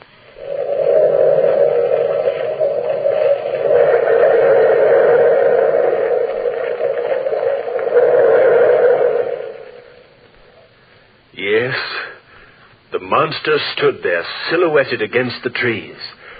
The monster which I had created, standing like an evil blot of flesh and bone, moved in the darkening twilight. And then suddenly, phantom-like, it disappeared. Beth and Henry both watched me as I started from the piazza after the disappearing creature in the backwoods. As I drew near to the heavily wooded section, giant footprints in the soft mud about me showed the path ahead. The sun was sinking in the west, and the last orange pinpoints of light needled my flesh until every sense within me was tingling with the expectations of seeing my living horror. Then I realized I was unarmed. Every crooked tree, each twisted branch which obstructed my path, appeared to be his form. I heard the crackling of a branch and the moving of a form on the velvet moss. I thought you'd come, Creator. You. Are you frightened, Creator? You dare talk to me. Please, don't turn away from me. Please. Let me go. I mean no harm to you. Listen to me, Victor Frankenstein. You must listen to me. You created me. You owe me that much. I owe you nothing, murderer. Why am I a murderer? Because you created a form so horrible, a face so distorted, that no man can look upon me and call me friend. I'm an outcast. You can save me. Let me go. Not until you hear my story. Sit down, Creator. My arm! Let me go. I wandered through the streets of London that first day. Children screamed in the streets. People flocked together trying to kill me. And I was lonely and hungry. How did you follow me here? Not so long ago, I returned to my birthplace, the laboratory, broke in and discovered your identity. But first, I fled to Scotland and lived outside of a cottage. That's how I learned to speak. An old blind man was teaching a young French girl to speak English. I listened to the lessons from the open windows. Now, what do you expect of me? A companion. A woman of the same species, with my defects. One who will be my friend. This You must create. No, I'll not do it. You must. Every man's entitled to a wife. No. You must. If you create her for me, I'll take her with me into the far wastes, and no one will ever see either of us again. Ever. How will you live? On fruits and berries. We'll manage together. Please, you can't deny me this. A maid. A monster's maid. You will? You will. I swear, I'll never harm another human. Never create her. If you'll only grant me just one companion. And if I refuse? If you refuse, even a brain that you have made, creator, might become twisted and distorted. And so that night in the forest, I made a devil's bargain. I bargained to create a monster's mate, perhaps another murderer. How could I know? The monster swore to live in the forest and wait a year or 2 years if necessary. And upon completion of my work, he would take his companion away. But if I broke my promise, he swore revenge. And so I started work. I searched Paris for the necessary equipment, built a shack in the woods about a mile away from our chalet. 3 months I worked, 3 solid months, shaping her who was to be his mate. And then, one night, it was windy outside. I thought the wind had blown the door open when... Victor, I'm sorry. I had to disturb you. Is it Beth? No, not Beth. She's fine and sends her love. It's the townspeople. Your activities have stirred up a lot of curiosity. Oh, the fools! Well, I can't blame them, especially after the rumors which have been going around. Rumors of the... Victor, you know the monster in these forests. You've known of him all along. People have seen him and connect him with you. Mothers in the village are frightened of their children. I know nothing. Look, I'm only trying to help you. I know nothing, I tell you. But the men have banded together. They're going to make a raid on you here, to burn your laboratory down, and to find the monster who lives in these woods. They can't. They mustn't. Oh, what devil's work are you carrying on, man? I'm trying to help you. Oh, Victor, will you please let your friends be your friends? Henry, go back to Beth and leave me alone. Beth is safe at home. You're in danger, and I won't leave your side this night, my friend. Then be prepared. Prepared for what? You've guessed many of the reasons for my secrecy. Then there is a monster. At school, I stumbled on the secret of life. I was trying to create a superior race. I was a fool, and I created him instead. And he does live? Yes, he lives. Professor Waldman. What happened to Professor Waldman? The night I created the monster, Waldman became frightened. He screamed, attempted to kill the creature. The creature, like a child, warded him off and then tore him to pieces in front of me. I couldn't stop him.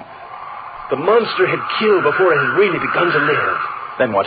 The monster left the basement through the side entrance, carrying the professor's corpse. I had no choice. I had to leave the country. Oh, what are you doing with that creature now? Fulfilling a promise. Follow me into my cabin and I'll show you. How soon do you think the townsfolk will be here? Oh, within 2 hours or so. They're meeting in the square in town. Come in. What? A woman? Yes, a woman. The monster's mate, his friend. I promised him a friend, and in return he swears to hide himself forever from the world. A devil's bargain, Victor. A bargain I must keep for all our sakes. But the monster proved himself a murderer time and time again.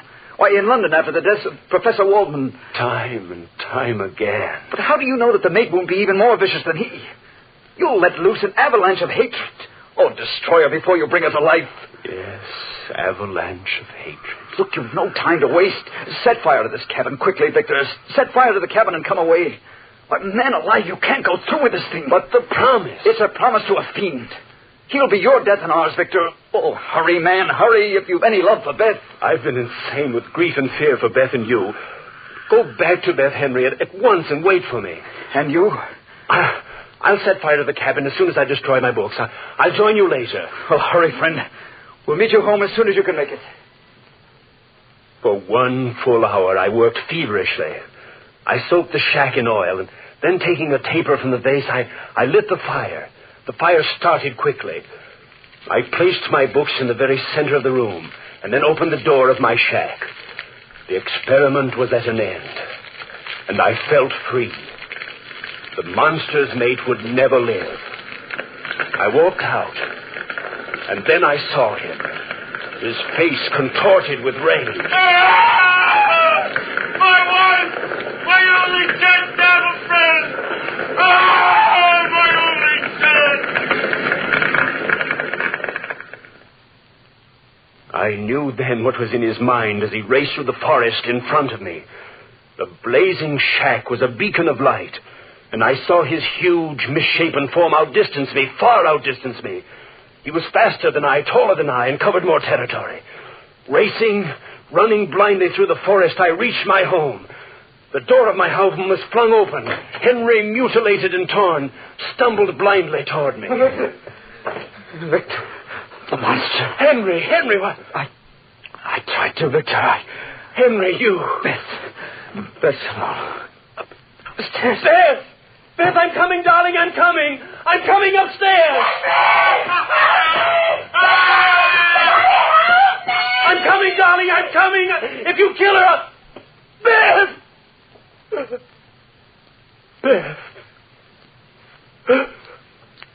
oh, my darling. My darling. Oh, Beth, no. No. Both you and Henry.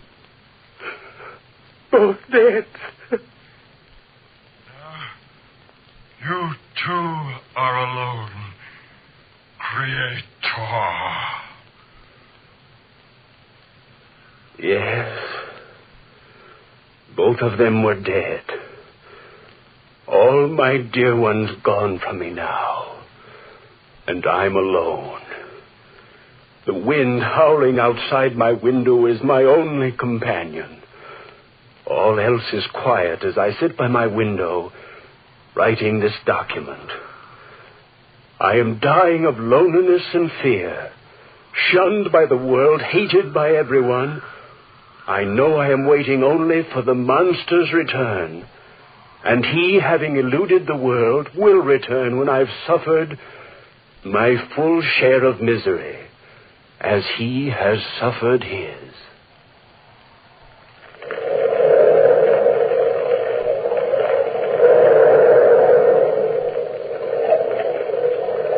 From the time-worn pages of the past, we have brought you the story, Frankenstein. Bellkeeper, toll the bell.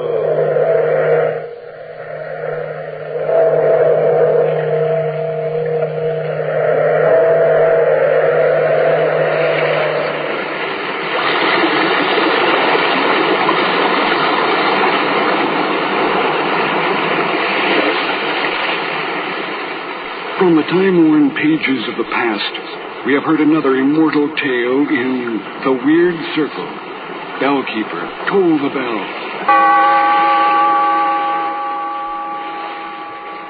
Be here in this lonely cave by the restless sea once again next time for another immortal tale in The Weird Circle.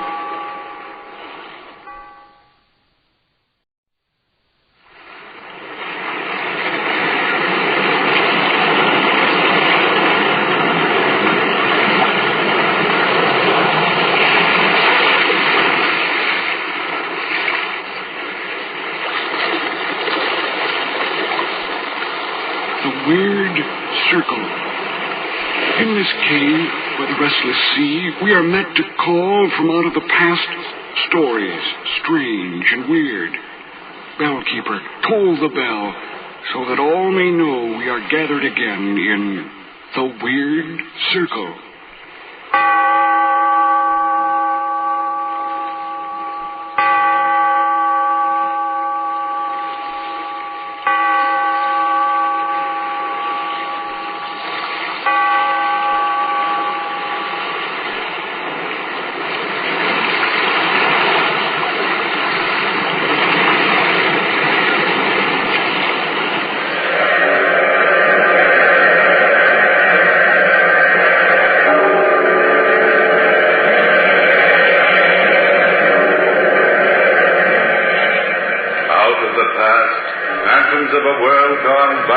sing again the immortal tale, The Feast of Red Gauntlet.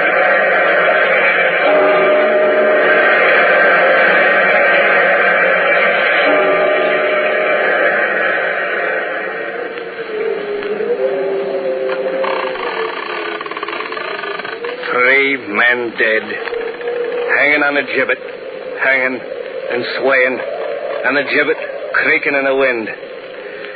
It's not a pretty picture that the swinging branches recall tonight, but I never heard their mournful movement without my thoughts gone backwards to the dour years, the terrible times of Sir Robert Red Gauntlet. This countryside will long remember him, for our fathers used to draw breath thick when they had him named. Steenie Steenson was his tenant, and I and every tenant man in Sir Robert Red Gauntlet's ground had to join the master in his killing raids on the Liberal Whigs. That night, Red Gauntlet hung 3 neighbour men I knew. My heart was like a stone, for I held no ill will against the men myself, and worse luck would have it, I was the last man to leave the frightful scene, for Davy, my old horse, went lame on me. The 3 dead men hung high over my head, the gibbet creaking and swaying as I looked over Davy. And all of a sudden, a stranger rode up through the woods. A lean, gaunt creature he was, in loose, ill-fitting clothes, and his white mare made no sound as she stepped on dry branches. I stood frozen a minute, and then somehow I plucked courage to say, "What are ye, man or spirit?" "I'm a stranger to you, though I'm not a stranger in these woods. Do you know where you are, Steenie Steenson?" "Not rightly, sir. We rode and I drank a deal of brandy, for I didn't like the business we're about, and I paid little attention to our direction." "This is the wood of the dead, Steenie. If you kill in these woods, and you linger long enough for me to find you, then you must give an accounting." "I'll have you know, sir, I had no part in the hanging of those 3 men there. Rust their souls." "But your very presence gave consent. Did you protest?" "I'm a tenant to Red Gauntlet. My fathers and forefathers lived on his land. And it's the unwritten law, sir. We think and do as the Red Gauntlets. But I've no stomach for killing men on account of their opinions." "Men like you, of weak wills, Steenie Steenson, let the Red Gauntlets of the world rule with bloody hands. But you're in the wood of the dead tonight. And to these 3 men who hang on the gibbet, you must make some restitution." "Well, sir, and how can I do anything now for dead men?" "They leave families, Steenie, young ones and wives. You have a bag of silver hidden in your chimney at home. You must divide it among the 3 widows." "But how can I do that, man? The money's from my rent. I've little gift for saving, and I'm 2 terms back now for the rent due to Red Gauntlet. There's just the right amount of the bag, and it's all the money I have, sir." "How you will pay your rent must be your own worry. But you shall not leave these woods tonight alive, unless I know that you mean in your heart to divide that bag of silver among the 3 widows." "Well, I'm no man to be blind to the corner the wind blows in. I don't know who you are or what you are, stranger. Maybe I'd soon not know. But I can feel you mean every word you say. I'll divide the money among the 3 families." "Good. We'll meet again, Steenie Steenson. Someday. A very good night to you." "And a good night, stranger, to..." I started to say it, but the horseman and horse had vanished, fairly melted into the woods before I could finish my words. Not a sound they made as the white mare stepped with a fine gait on the dead dry twigs. But keep my word I did to the ghostly stranger. The very next morning, I went to the 3 widows and gave them the money. Now came the problem for the rent. For Sir Robert Red Gauntlet was no man to be put off for more than 2 terms, and I was due to pay him that very day. Now, I'd done many a man a favour in the countryside by playing the bagpipes at weddings and all that sort of merriment, and I was what you might call in demand. So I went to the friends my bagpipes had made for me and asked them for the loan of some silver. From about 20 sources, I picked up the money to make the full amount, and away I trudged to Red Gauntlet's castle with a heavy purse. The old serving man, Dougal McCallum, met me in the great hall. He seemed beside himself with worry as he said, Steenie, the master is in an evil mood, for he's suffering hard with the gout. Well, pay the rent of must, gout or no gout. By the way, Dougal, is Sir Robert's pet monkey, what's his name, there with him today? Aye, the monkey Major Weir sitting like an evil spirit in his little red lace jacket, perched on the master's shoulder.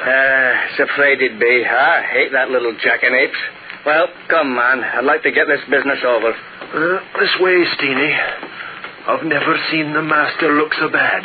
But don't you tell him so. Come in. Don't be so slow about it. What are you, snails crawling in? Just you, jackanapes. Now give me the back of my hand. Dougal, take the monk off my shoulder. Aye, sire. The major's full of chatter today. Come, monk. Honey, sit down like a good little beast on your pillow. Sir Robert, Steenie Steenson's come to pay his rent. Yes, Sir Robert. Here I am, man. I see you, man. I see you. Are you come light-handed, you son of a thistle? No, Sir Robert. The rent for 2 terms is right here in the bag. Well, I'm surprised to get it all at once.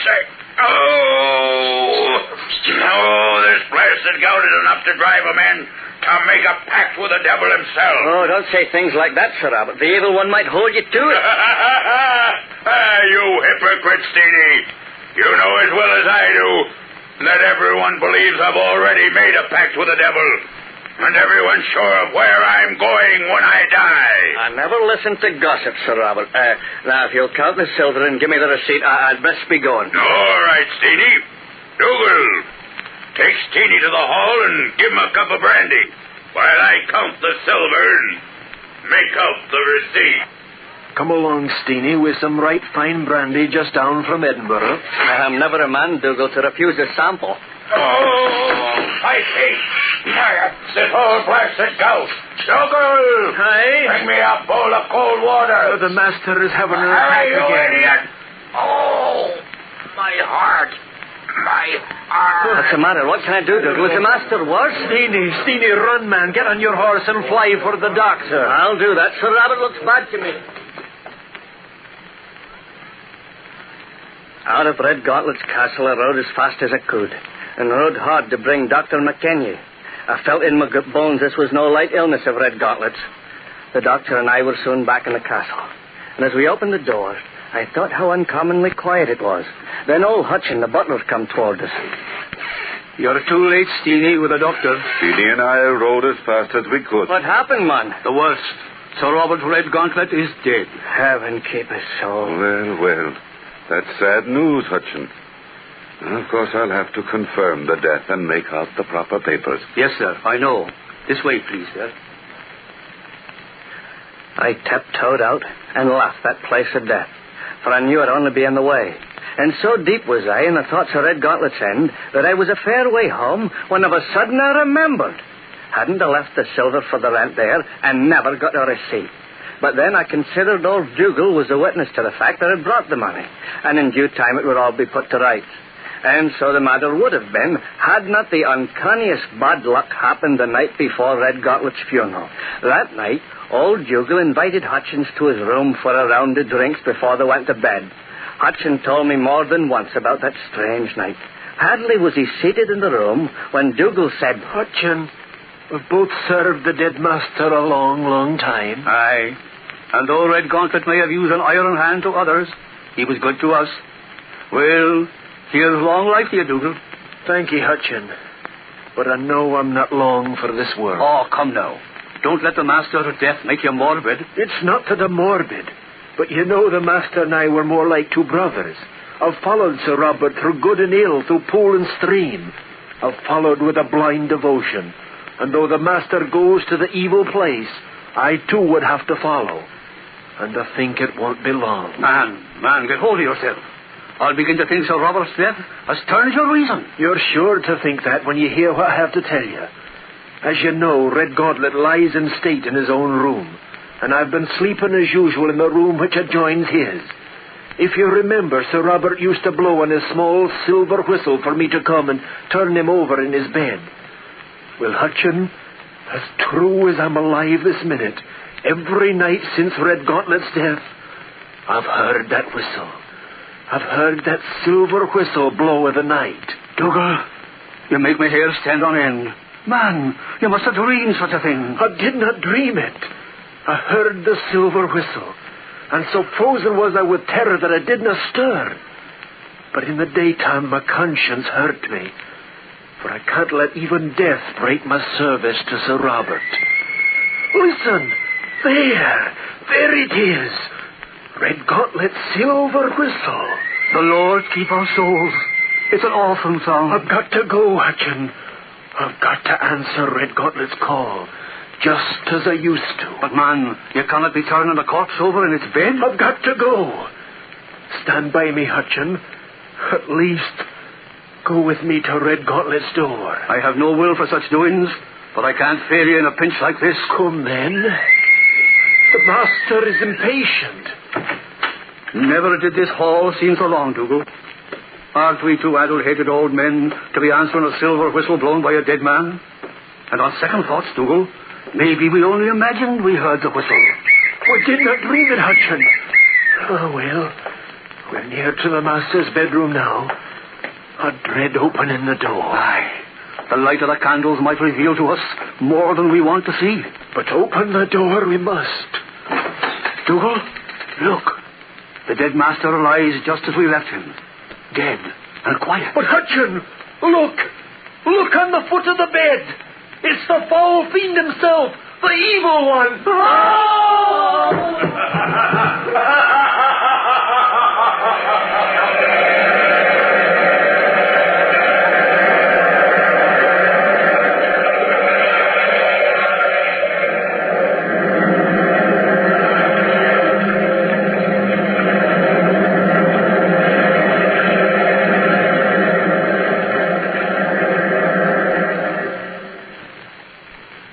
So shocked were Dougal and Hutchin by the sight of the evil one sitting there at the foot of Red Gauntlet's bed that they fainted dead away.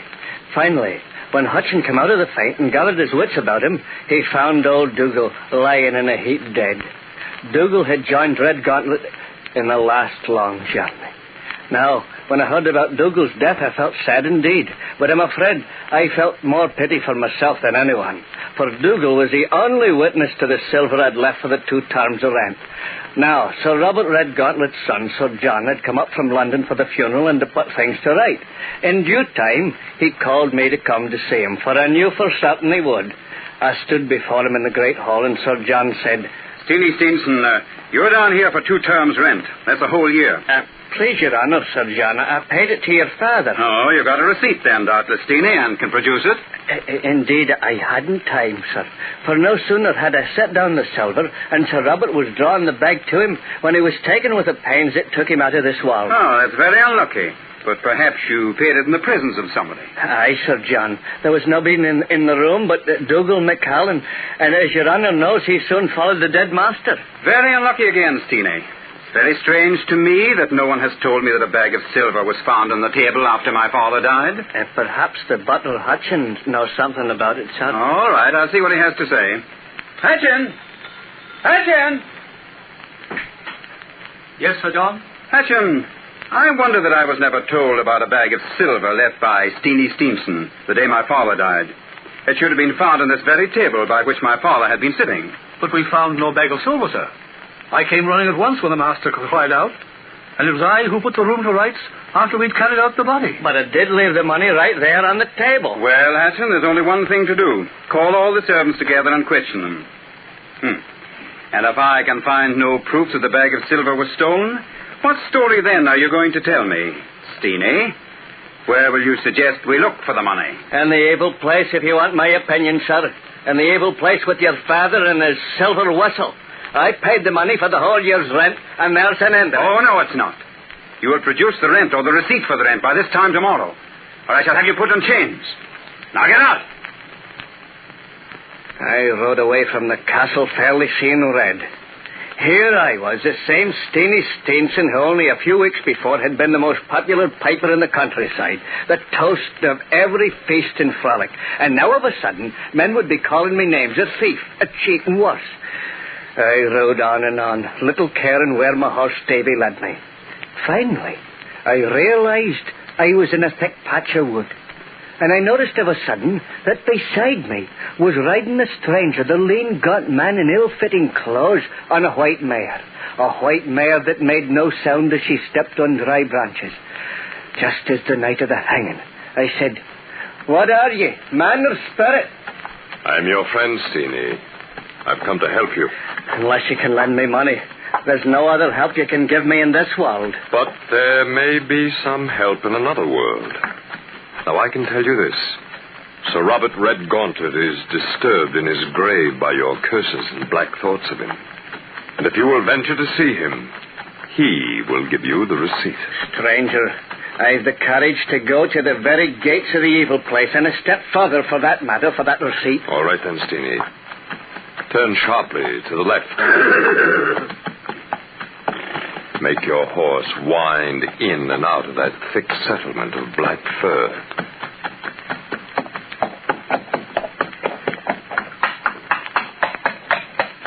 Here we are. But I can't believe my own eyes, sir. We're in the courtyard of Red Gauntlet's castle. Why, the estate is miles away from this place. Yours is not the question, Steenie. Go to the castle door. Dougal will let you in. Dougal? Why, the man's as dead as a mackerel. What place am I in, sir? Courage, Steenie. Remember, you must get that receipt. Go to the door. Yes, sir. Yes, sir. Go I will. For it'll soon be dead myself as to be in the fix I'm in.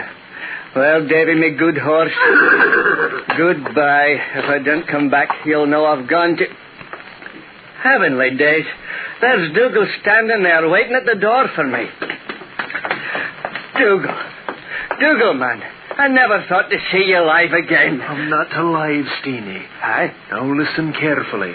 When you're inside Red Gauntlet's castle, take nothing from anybody there, neither meat or drink or silver, for they will bind you to that unholy party.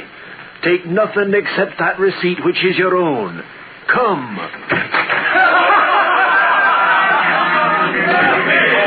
Oh, Dougal, what a ghastly scene of revellers. There's the fierce Middleton, and the dissolute Ross, and the crafty Lauderdale, and the wild Bunshaw, and all the other wicked ones I've known and played the bagpipes for at feast. And every one of them dead now. And yet I see them laughing and reveling there. But take note, Steenie, in death as in life, it's my master, Sir Robert Red Gauntlet, who has the place of honor at the feast. Hello, friends. It's Steenie Steenson. Look who's come to visit us. Come close, Steenie. And come close. Yes, sir. How's your health, Sir Robert? Did you hear that, man? How's my health? My Steenie? It's as bad as could be expected. Well, I'm sorry, sir. But where's Major, your monkey? It seems strange to see you without your Patson. Here is a little cushion ready for the monk. Before nightfall tomorrow, the little ape will be with me. Well, let's get to business. You've come here for that receipt for your year's rent, haven't you, Steenie? Yes, sir, and if you'll kindly give it to me, I'll go. Oh, but first you must play me a tune of the bagpipes. Dougal, you name of Beelzebub. Bring Steenie the pipes I've been keeping for him. Oh, but Sir Robert, this scene in your awesome presence have fairly taken my breath away. I fear I have none left to play the pipes on. Then you must eat and drink, Steenie, for we do little else here. And it's likely to be ill speaking between a full man and a fasting one. I've not come to eat or drink, sir, but simply for what's my own. Give me that receipt. All right, you pitiful cur. All right, here and now. Dougal, bring me the quill. I have everything ready, sir. Good. Here. This 25th of November, from my appointed place, I, Sir Robert Red Gauntlet, do assert that Steenie Steenson paid me in silver 1 year's rent. There's Steenie's receipt. Thank you, sir. And tell my rogue of a son to go look for the bag of silver in the cat's cradle. In the cat's cradle, yes, sir. Thank you, sir. No, not so fast, my man. I'm not done with you. Here we do nothing for nothing. On a year this very day, you must return and play the pipes for me. That will be your payment and my pleasure. I didn't care a rap for your pleasure, sir. I'd have found myself only to the good Lord.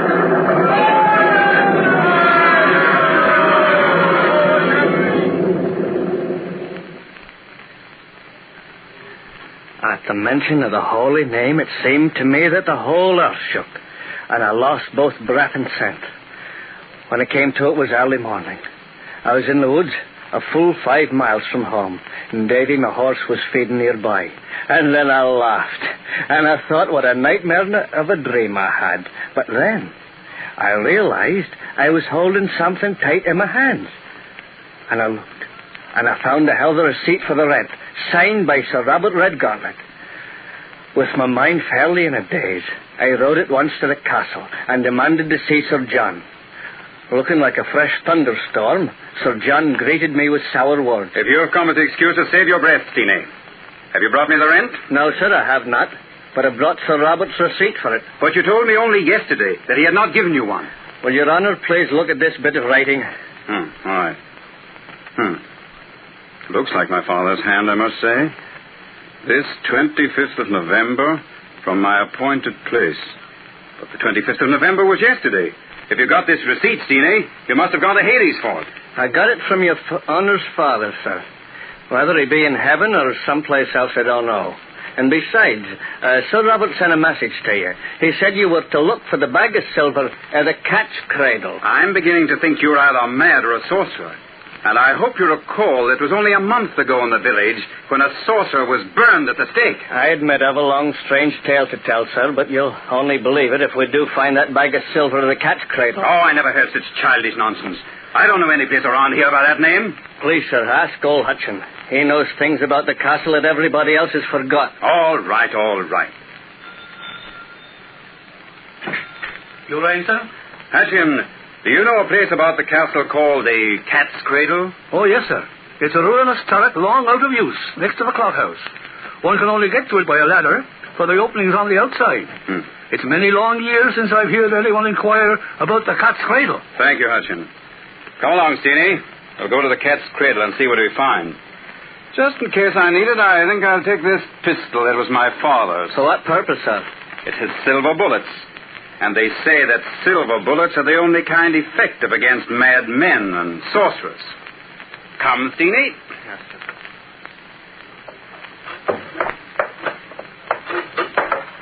I hope for your sake I find something up here, Steenie. What could that be? Oh, Sir John, that's your father's silver whistle. Come down, sir. Come down. I'm afraid you'll see that, sir. Nonsense. I'll find out for myself. There's Red Gauntlet's pet monkey, Major Weir. Look, Steenie. It's the monkey that's blowing the whistle. Be careful, Sir John. That monk can be mean, awful mean, sir. Oh, I can take care of myself. Give me that whistle, you little ape. Watch out, the monk will stretch your eyes out. Get away from me! You devil, get away! Go away! Huh? Can you see inside the turret now? Too bad I had to shoot him. Yes, now found the bag of silver, Steenie. Here, catch it. A little thief of an ape. He stole the bag and hid it there. Now, watch out. I'm going down. That turret's full of the junk the monkey stole. I'll have Hutchin clean it out. Well, Sir John, I guess you'll have to believe I'm not a liar now. Yes, we've solved the mystery of the missing bag of silver. And perhaps another mystery. I believe it's the monkey that blew the silver whistle those nights. Dougal thought it was my dead father. But we haven't solved the mystery of the receipt, Steenie. But I did talk to your father last night, and he gave me that receipt. For proof, didn't I deliver your father's message to go look at the cat's cradle for the bag of silver? Yes, Steenie, and I'm very worried. If this story gets out, you know what the villagers will say. That you must have strange powers. That you must be a sorcerer. I know, Sir John. And I was also thinking. It wouldn't be to your credit, of your good family's name, for the story to get about where your father's gone. But I swear it wasn't in heaven that I found myself last night. I see what you mean, Steenie. Well, shall we agree to keep the secret just between us? Aye, Sir John, we'll keep it. Maybe we can tell it someday to our grandchildren, for they'll think they're so modern they won't believe the story anyway.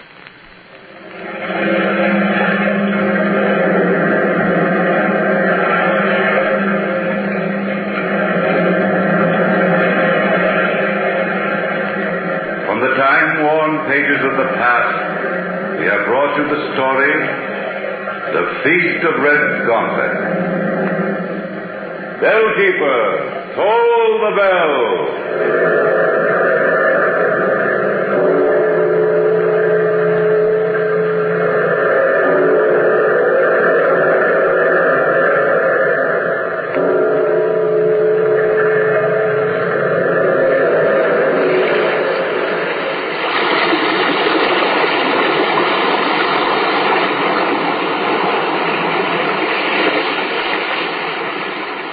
From the time-worn pages of the past, we have heard another immortal tale in The Weird Circle. Bellkeeper, toll the bell.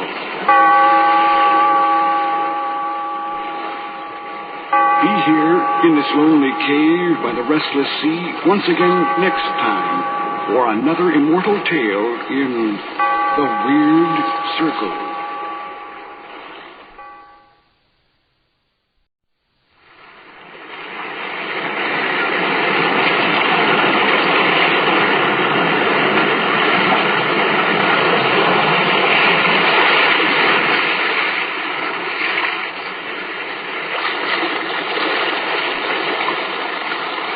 Weird Circle. In this cave by the restless sea, we are met to call from out of the past stories, strange and weird. Bellkeeper, toll the bell, so that all may know we are gathered again in the Weird Circle.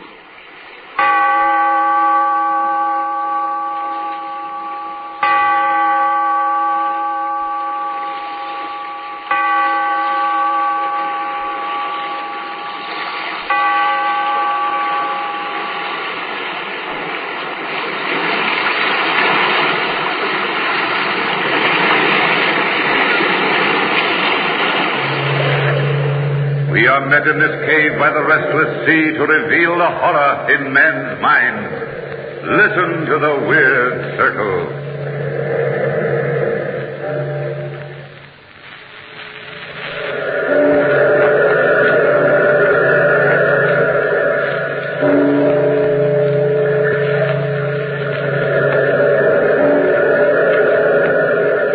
Out of the past, phantoms of a world gone by speak again the immortal tale, the murder of the little pig.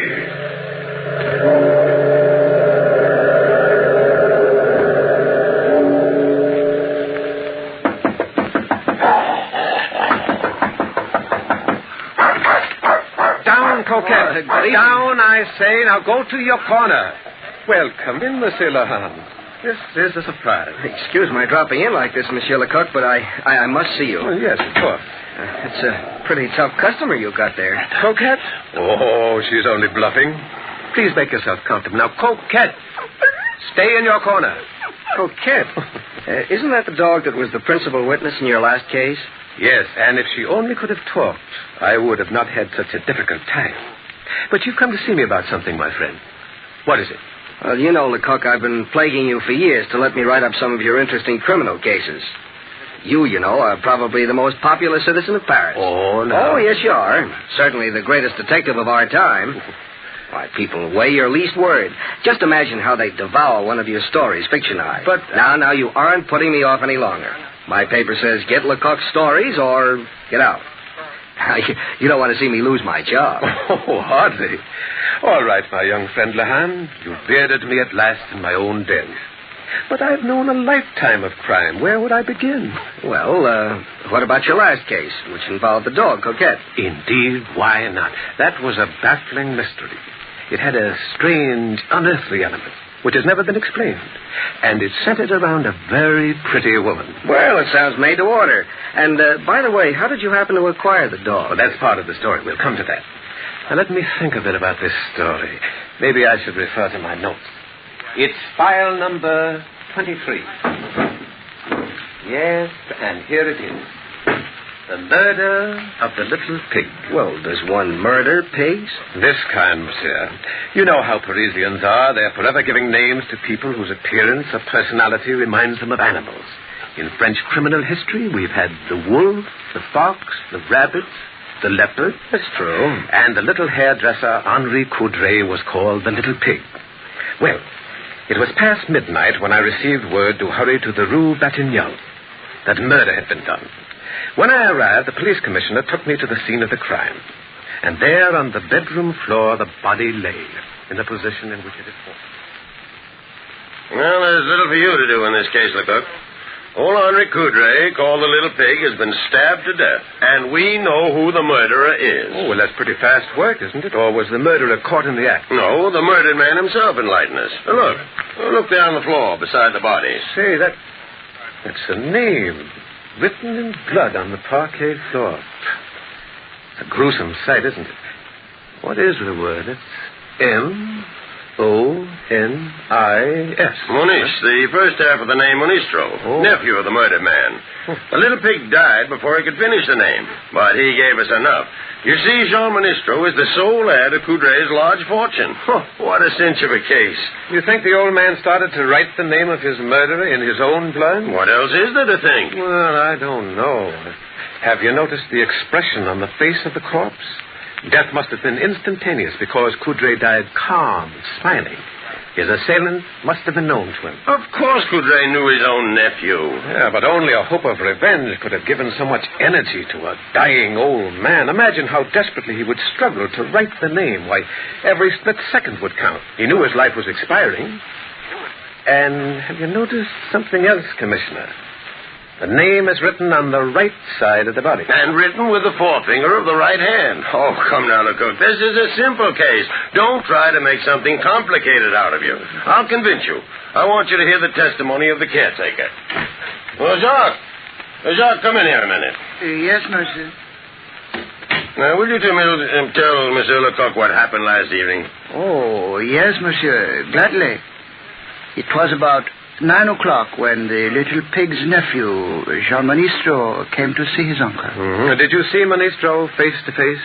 Well, no, monsieur. You see, my apartment is on the first floor. Yeah. And John had already started to walk up the stairs when I looked out of my door. Oh, so then you only saw the man's back? Well, yes, monsieur. But he had on a suit I had seen Jean wear time and time again. If I did not see his face, I did see his little black dog, Coquette. Our chief witness, Lecoq, is the little black dog. For it was he who witnessed the murder. But tell me, Jacques, exactly what happened. Well, monsieur, nothing really happened. I saw Jean going upstairs and the dog Coquette tagging along behind. Mm-hmm. That was at 9 o'clock. And then at about 9:30... I'm a great one to look at my watch, monsieur. That's it. At 9:30... I heard the entrance door open, and I saw Jean Monistro leave the building with the dog. Commissioner, what time do you fix the murder? Between 9:15 and 9:30. Mm-hmm. Well, Jacques, did you see Jean Monistro's face as he left the house? Well, no, monsieur. I only saw his back. But I would swear it was Jean, all right. There's no doubt it was Jean Monistro who killed his uncle to get his inheritance. I've ordered my men to arrest Monistro. Yes. Commissioner, have you observed that the night table is on the left side of the bed? And there's a newspaper dropped to the left of that chair. And an empty wine glass on the left of the desk. Oh, go home and go to bed, Lecoq. I'm not going to let you make a mystery out of this plain, simple case. I know, but I can't reconcile the peaceful, smiling expression on the face of the corpse with that writing on the floor in blood. I feel in my bones that Jean Monistro is innocent. Yeah, come in. Commissioner, we've arrested Jean Monistro. Have any trouble with him? No, monsieur. Monistro has confessed to the crime. Well, I left the scene of the crime with my opinion unchanged. Though indeed my face should have been red, what with my innocent Jean confessing. And the first witnesses I examined only strengthened the state's case to establish his guilt. Really? Yes. I talked first to Marie, wife of Jacques, the caretaker. Marie, I believe, was an habitual eavesdropper. In any case, 3 days before the murder, Jean and his wife Clara called on the little pig Coudray, and listening in the hall, Marie overheard the uncle say, "So you visit your old uncle in the middle of the week, huh? Never heard of such a thing. Now, don't tell me you're getting so fond of me that you can't wait until your usual Sunday visit. We've come to see you about something special, dear Uncle Henri. Not that we don't want to see you at any time. Well, you don't say. You'd ever expressed yourselves in such affectionate terms before. You must want something. Well, out with it. Out with it. My friends are waiting for me at the cafe for my usual glass of wine and game of cards. I can't keep them waiting all night. Well, you see, Uncle, business is not going very well with me. How can you run a jewelry business, Uncle, without plenty of stock? John simply can't design and make decent pieces. Yes, I don't have enough stock on hand, not enough variety in jewels, and not enough general equipment. And now I have a chance to buy a jeweler's stock at the Palais Royal for 100,000 francs. 100,000 francs? Yes. That's a very great deal of money, Jean. Took me many years to save that much money. But you wouldn't miss it, Uncle, and it'll put Jean on his feet. On his feet? Or on his head? I'm not really concerned where Jean finds himself, my dear Clara. After my death, you two may throw away my money as you see fit. But until death closes these eyes, I intend to keep my money and enjoy it. Yes, all of it. No wonder you're called the little pig. Clara, hold your temper. Why should I? At last I'm going to tell him what I really think of him. You were even more beautiful, Madame Clara, when you were angry. But you should watch your words. I just might take it into my head to leave all my lovely money to a foundation for stray cats. I don't care what you do with it. The money will do us no good when we're too old to enjoy it. We need 100,000 francs now. Now. Oh, come, Clara. It's no use. Jean is wise, Clara. I couldn't even part with the 100,000 francs I've worked so hard to earn. Worked so hard to earn. All Paris knows how you earned your fortune. The rich, silly women whose hair you dressed talked too much, didn't they? I told you enough so that you could find out more. And you blackmailed them one after the other. You blackmailed them. Oh, Uncle, don't pay any attention to Clara. You know how impulsive she is. She doesn't know what she's saying. I'm too old to hold grudges. Well, come now. My friends at the cafe are waiting. Good night, children. Good night. Watch the stairs. The hall is dark. Pig. You little pig. Oh, Marie. You nearly tripped me. What are you doing out here in the hall? Oh, merely cleaning up, madame. This time of night. What do you take me for? Well, I'm glad you know now what kind of a man dear Uncle Henri is. Come along, Clara. You've said enough. Marie, when you bring up Uncle's cafe au lait in the morning, put a little arsenic in it for me, will you? Go on, madame, how you talk. Well, I hate the little pig. I'd kill him if I could. Come, Clara, come. You shouldn't say such things. Well, Marie's story made my theory of Jean's innocence seem very weak indeed. Oh, I should think so. Still, I insisted that when Jean left his uncle's house that night, he was not as yet a man driven to murder. Why, Jean wasn't even angry. He was not temperamentally the type to murder in cold blood. I say. But early in the morning after the murder, a surprise witness brought the guillotine even nearer to Jean Ministro. A well-dressed matron, Madame Dupont, told us this story. On the day previous, at some 10 hours or so before the crime, Madame Dupont went to Jean Ministro's shop in the Rue Vivienne. Good morning, Madame Dupont. Good morning, Monsieur Ministro. I am returning the bracelet. Oh, is there anything wrong? I thought I had repaired it very skillfully. This is not the bracelet I brought to you, monsieur. You have substituted paste for my genuine stones. Oh, I've done no such thing. I'll let you look at them through my glass. But I see you are right. These are substitutes. Oh, I swear to you, madame, I don't know how it happened. I don't know what to say. Perhaps your wife will know what to say. What do you mean by that, madame? Your wife was in the shop yesterday when I called for the bracelet. I thought she acted very strangely. She avoided looking at me and was eager for me to leave. She is not a good thief, monsieur. But I can't believe that Clara would do such a thing. Well, if you didn't remove the stones, monsieur, who else except your wife had the opportunity? No one. Clara knows the work well enough to make the substitutions herself. Yeah. Oh, I see it all. Poor Clara's been worried half sick. We need money, and my uncle refused to help us. Clara did this thing for me. You love your wife very much, don't you, monsieur? Oh, yes, very much, madame. I swear I'll get the jewels back for you. Please don't go to the police. Why do you think I've come to you, monsieur? I could have gone at once to the police. But I'm a sentimental woman, and I have eyes in my head. One doesn't often see a man so much in love with his wife. Oh, then you will promise to wait a little? I'll get the jewels back for you. But what if she's already sold them? What if she spent the money? Can you buy such valuable jewels? Don't worry, madame. I'll get the money. I'll get it somehow.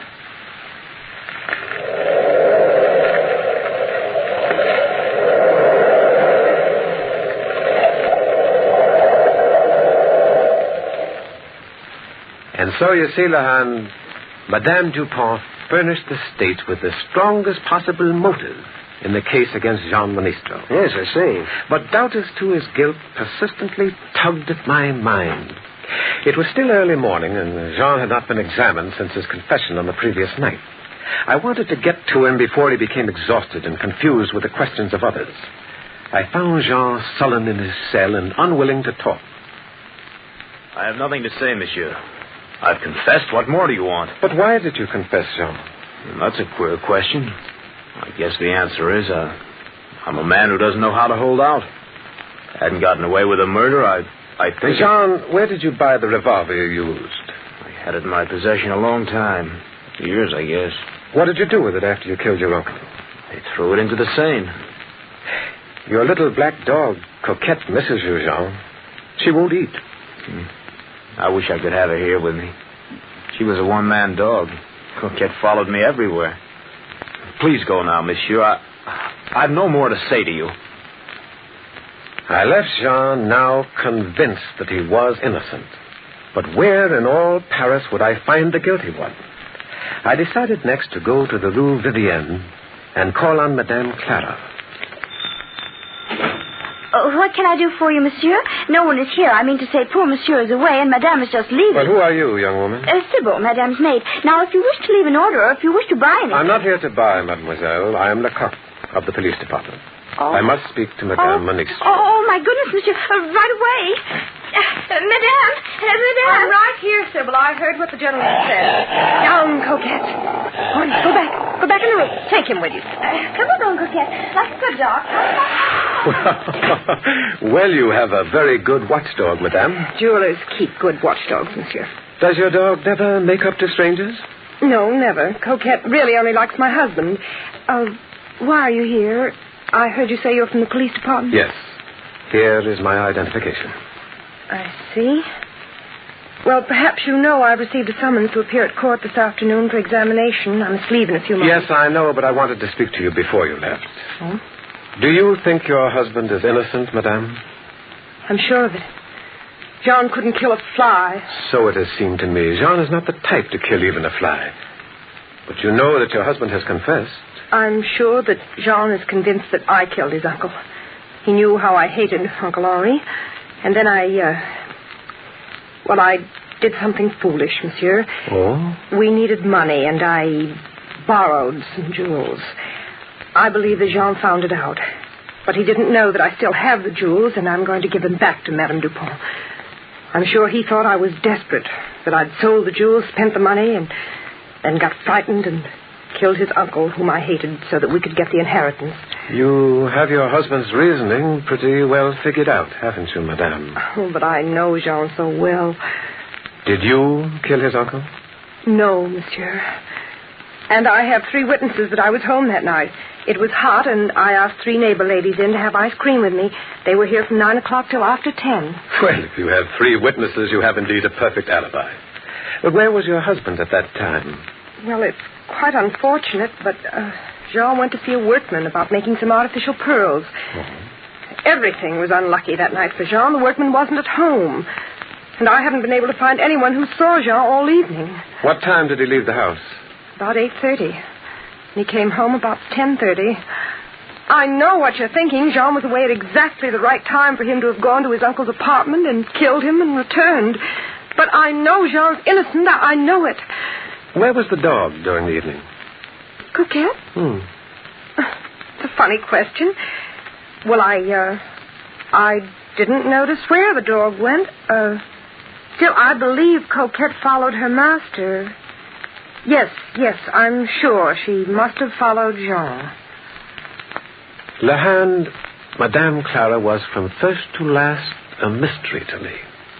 When I left the shop, I decided to question Madame Clara's neighbors and find out what they thought of her. They talked readily. A pretty woman, but extravagant. Madame Clara has admirers, lots of admirers. I don't know anything about her. Madame is discreet. She drove her husband to the crime, that's what I think. Yes, she had lots of admirers, but who can say one thing wrong about her? And while talking to Madame Clara's neighbors, the idea came to me, which I was sure would put me on the trail I was seeking. Well, what was that? I had already seen Madame leave the house, so I knew I could find the maid, Sybil, alone when I returned to the shop. Oh, Monsieur, Madame has left. Oh, well, that's unfortunate. Madame gave me the name of a friend of hers, and I've lost the card it was written on. Now, a bright girl like you wouldn't be so careless, would you, Sybil? Oh, Monsieur, you have a good memory. You remembered my name. I couldn't easily forget. A name goes with such a pretty thing. Oh, Monsieur, now you joke with me. No, Sybil, I'm entirely sincere before such youthful charm. Oh. And I can see how bright you are, too. I'll bet you can tell me the name of that gentleman. You know, he's the only man beside Monsieur Ministro himself, the only other person the dog Coquette would follow. Oh, you mean Monsieur Victor? Exactly, Victor. How silly of me to forget such a simple name. And his address was... Oh, let me see. Oh, Tudor, number 23. It's not far from here. Yes, of course. It's hard to account for the affections of animals, isn't it? Now, Coquette is unfriendly to everyone, so I'm told, to everyone outside the immediate family, and yet she's so friendly with Monsieur Victor that she would actually follow him. Oh, well, you see, Monsieur Victor used to own Coquette, but he gave her as a present to Madame and Monsieur Ministro because they needed a watchdog. Oh, but Coquette still loves her former master. She often visits him. Well, that's a quaint habit, isn't it? But I suppose the Ministros must lock up the dog so she doesn't go off visiting at night. Oh, they don't bother to lock her up if they're staying home. No? Coquette often runs over to Monsieur Victor's after supper, around 7, and doesn't come back before 10. That is, if she can get out. Now, this week, Coquette's been a regular gadabout. She's been over to Monsieur Victor's every single night. I knew before I was out of the Rue Vivienne the course of action I would take. It was bold, but it would save weeks of investigation. As you know, Lahand, it's in my character to take risks, and when I'm near the solution of a case, I'm inclined to be dramatic. Yes, I know. And especially in a case like this, where the evidence is purely circumstantial. Well, it took 3 days to study the house and the habits of Monsieur Victor, and to make other careful preparations. But it was an uncanny and strange circumstance that finally turned the case. On the 4th night, according to plan, Monsieur Victor was kept out very late. When he reached his apartment, he went to bed promptly and then to sleep very quickly, for he had been drinking a great deal of wine.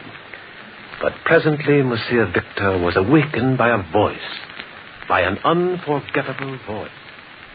Monsieur Victor, wake up. Wake up, Monsieur Victor.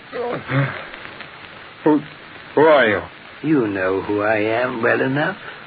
I am Henri Coudray, the old man you murdered. Go away. Go away, little pig. Leave me in peace. Why do you come every night like this? Why do you stand there and look at me like that with that ghastly smile and the cut in your throat? Go away, go away. No, monsieur. It's no good hiding your head.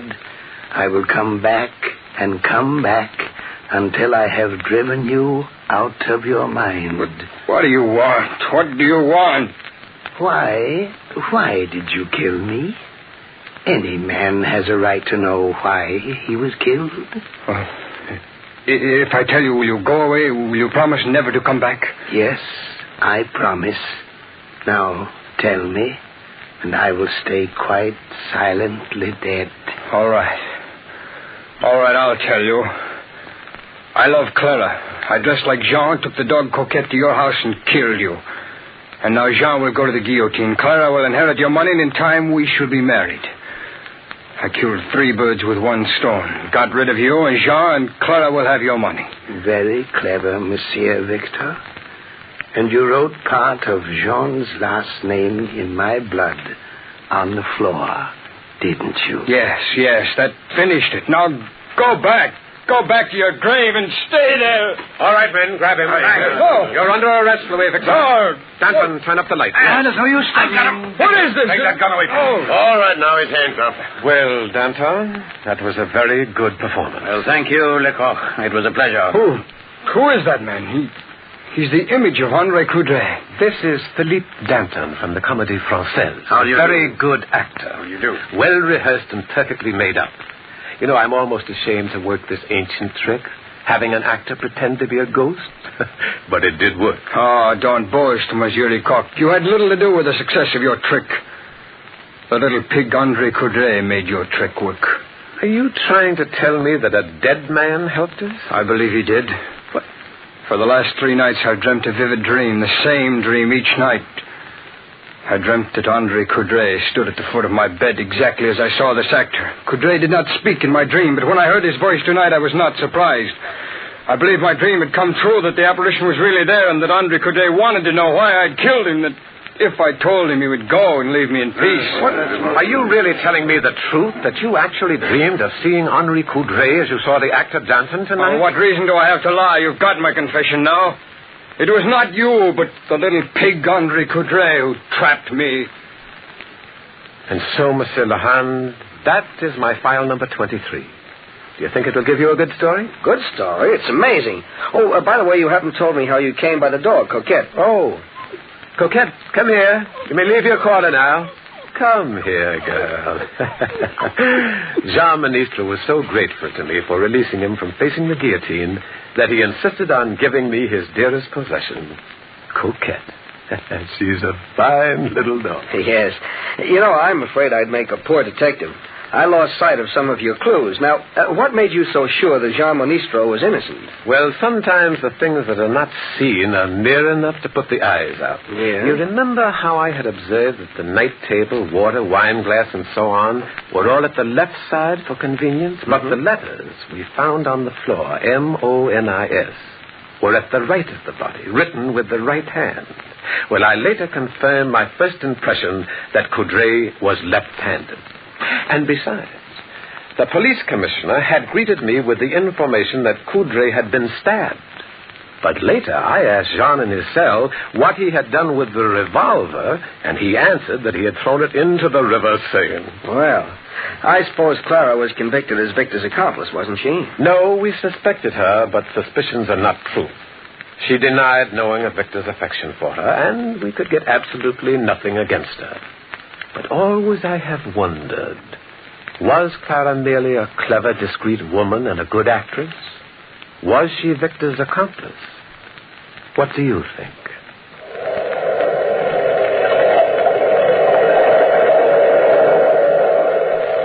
From the time-worn pages of the past, we have brought you the story, The Murder of the Little Pig. Bellkeeper! Toll the bell!